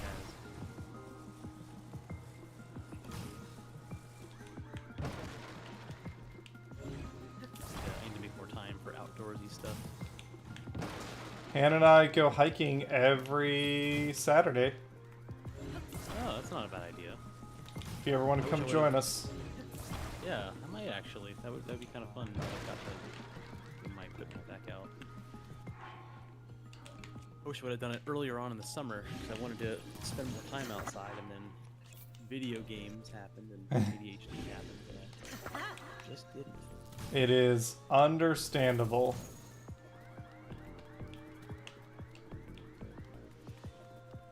Barrel Maybe. on a stick.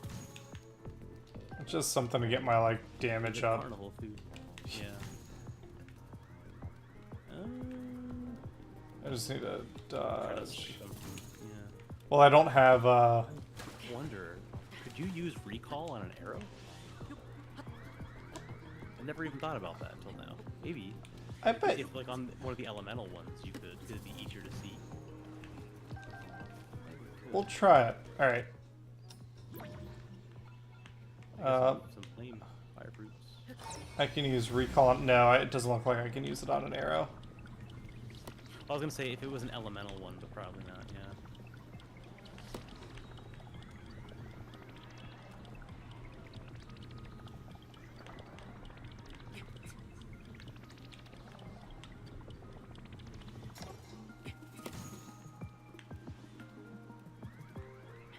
Get up to the top here. We're gonna slide. Not a bad strategy. Now, can I stab you? Ah! Haha! Cheese it is! Velveeta. Oh. I will say one of my favorite Ah. ones I've made in the game so far that's pretty cheap. Oh, that's not great. Is any spear stick, and put a cannon on it. It'll say its damage is like 7. That's not true.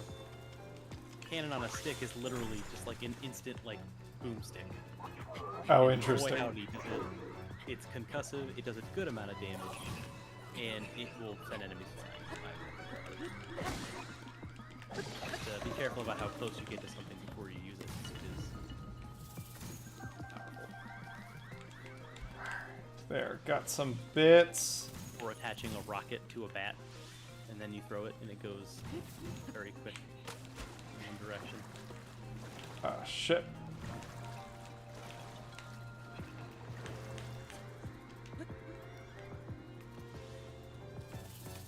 Yeah, a rocket to a bat is great. Yeah.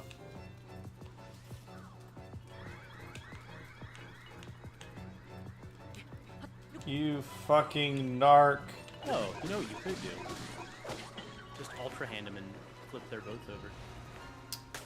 Oh, I yeah! was thinking, I was like, the height seems. They can't touch water. Yeah. You're right. Man, I want to do this shrine. Alright, let me grab Some actual Zelda this week. this. Oh, there's a bow. Alright, awesome. Alright, well, we're gonna start out on the outside. Because fuck this guy. So careful, if you're in the water, they might shock you. Damn it, get out! Eat shit. Ha! Woo! The replay, nice. Oh, and the bombs are gonna go off. Yep, I'm not getting in after it. Pretty good now. Yeah, I'm gonna kill this dickhead.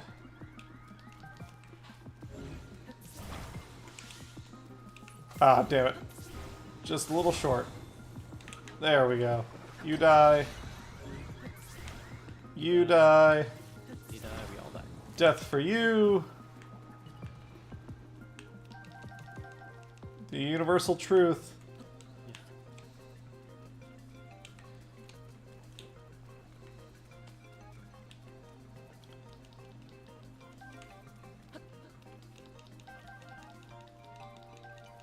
And then I'll just get that glyph. I'm gonna kill this dickhead. I guess I should make my stuff before I go up there so I don't have to try and hold 2 of these.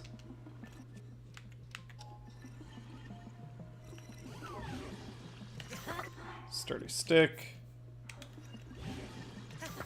There we go. What else do I want to make? Maybe that's it. Let's get up here.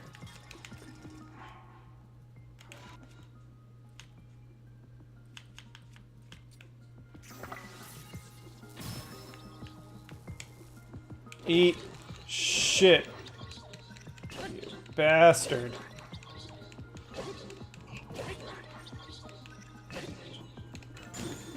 Oh, that hurt. That hurt real bad. Don't. Okay. Oh, we got him. Oh, does he go in water? Yeah, just drown. Just drown. Just drown. Done. Return my equipment to me. Put my clothes back on.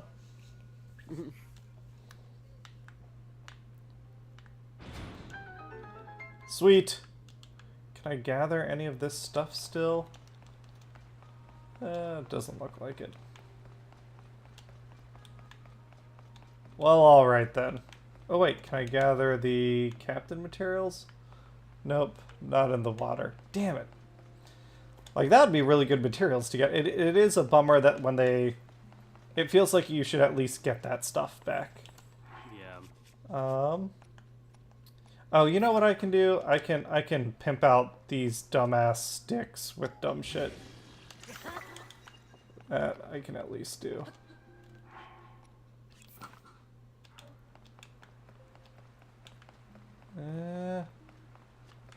Is there nothing better than... I guess. I guess. Alright.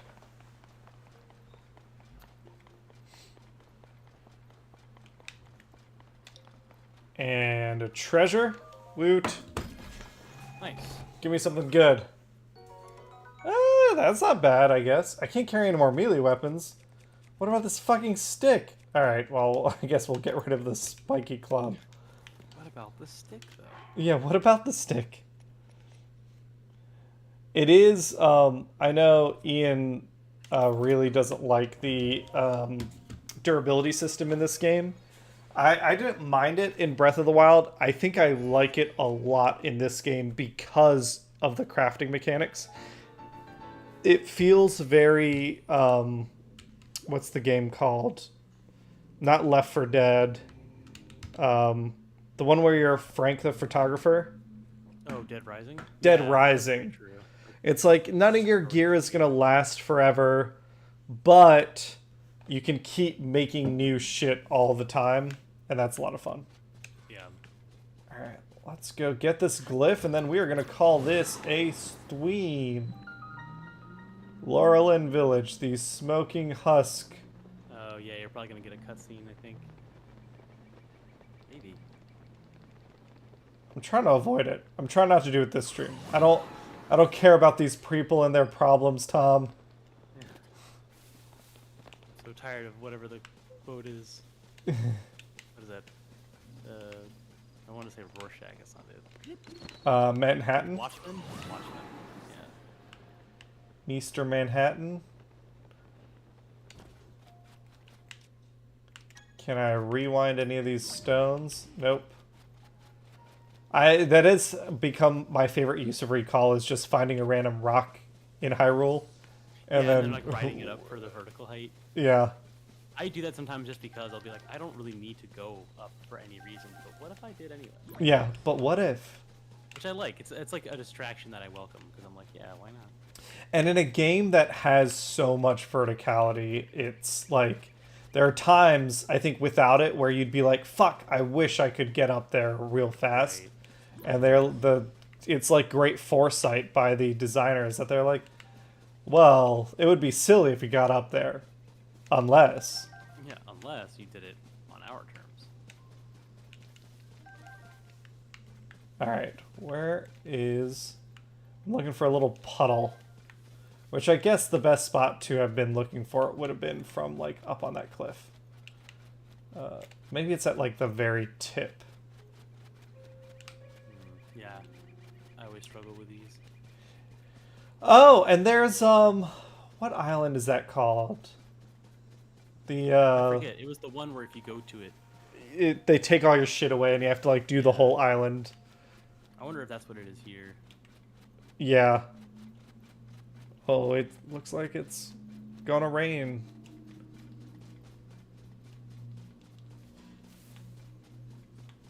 Yeah. That was fast. Cow goes moo. Does indeed go moo.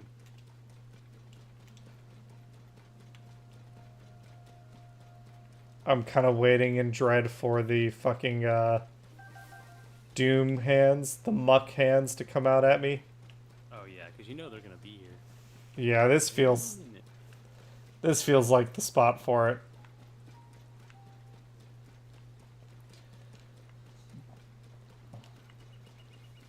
Quite the walk. Yeah, I don't know if this is gonna be the area. Oh, boss moblin. Unless you just went past it. Did I go past it? Yeah, I'm not sure.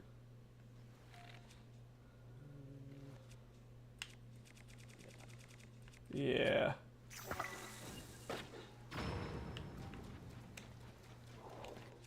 All you get wrecked. What do I got? I got some fire flowers. Nah, I want ice. I want to shock him. I want to zap him. I want to hurt him, Tom. I want to hurt him real bad. Hurt me more, Snake. You gotta do it. Shock-like I stone. tried to attach a zonite device in the orb to something. I wonder what that does. Oh, here we go.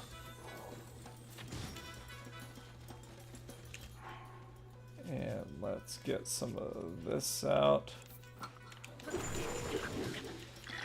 Oh, fuck. Oh, fuck. These guys are fucking me up. No, bad day. Bad day. Not a fun time. No. These guys, I was like, oh yeah, fucking moblins, I'll take care of it. Nope. Dude. A bunch of black moblins. No, hold on. I'm going back. I'm gonna go back to the shrine, and I'm gonna start out from the top and see if I can just find where this puddle is. You came to our neighborhood, bitch! Oh god. It was not good. Those moblins were ready for me.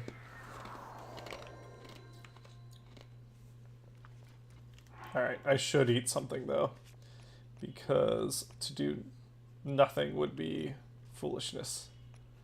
What do we got? We got mighty melons, Hylian tomatoes, golden apples, regular ass apples, boring ass fruits. I got 50 of these fucking things. Oh, so many. Those look like gushers, and I think that would be delicious if gushers grew on a tree, but if they are like little ice cubes, that would suck. Yeah, that would be pretty bad. God. Gushers might have been one of my favorite candies. Do they count as a candy? Gummies are candies, right? It depends on who you talk to. When I was a kid, I never really considered them that, but other people do. What did you consider candy? I guess like stuff that was like specifically in like a candy aisle, I guess. Mm. Like chocolate, obviously. And, like, Oh yeah, because fruit snacks are not in the. You're right. Fruit snacks are not really in the candy aisle. Right. I mean, like, well, even back then, I don't know if they've changed formula much now, but like they probably are. I mean, for all intents and purposes, they just were never sold like in the same like locations, Mm-hmm. same like aisles and stuff. But like, yeah, like even like fruit candies, like basically like the next door thing to Gushers is what I considered candy as a kid. Like Starburst. Yeah, Starburst for sure is something I would rule as candy. Ooh, just barely made that without any help. Oh shit. Aw, almost stealthed it. Well, I guess I'm gonna at least steal all their fucking meat. Little bastards. Yeah. Yeah, there's only 2 of them. Are you still trying to go for the geoglyph? Yes, I want to end the stream on that. Okay. Let's equip this.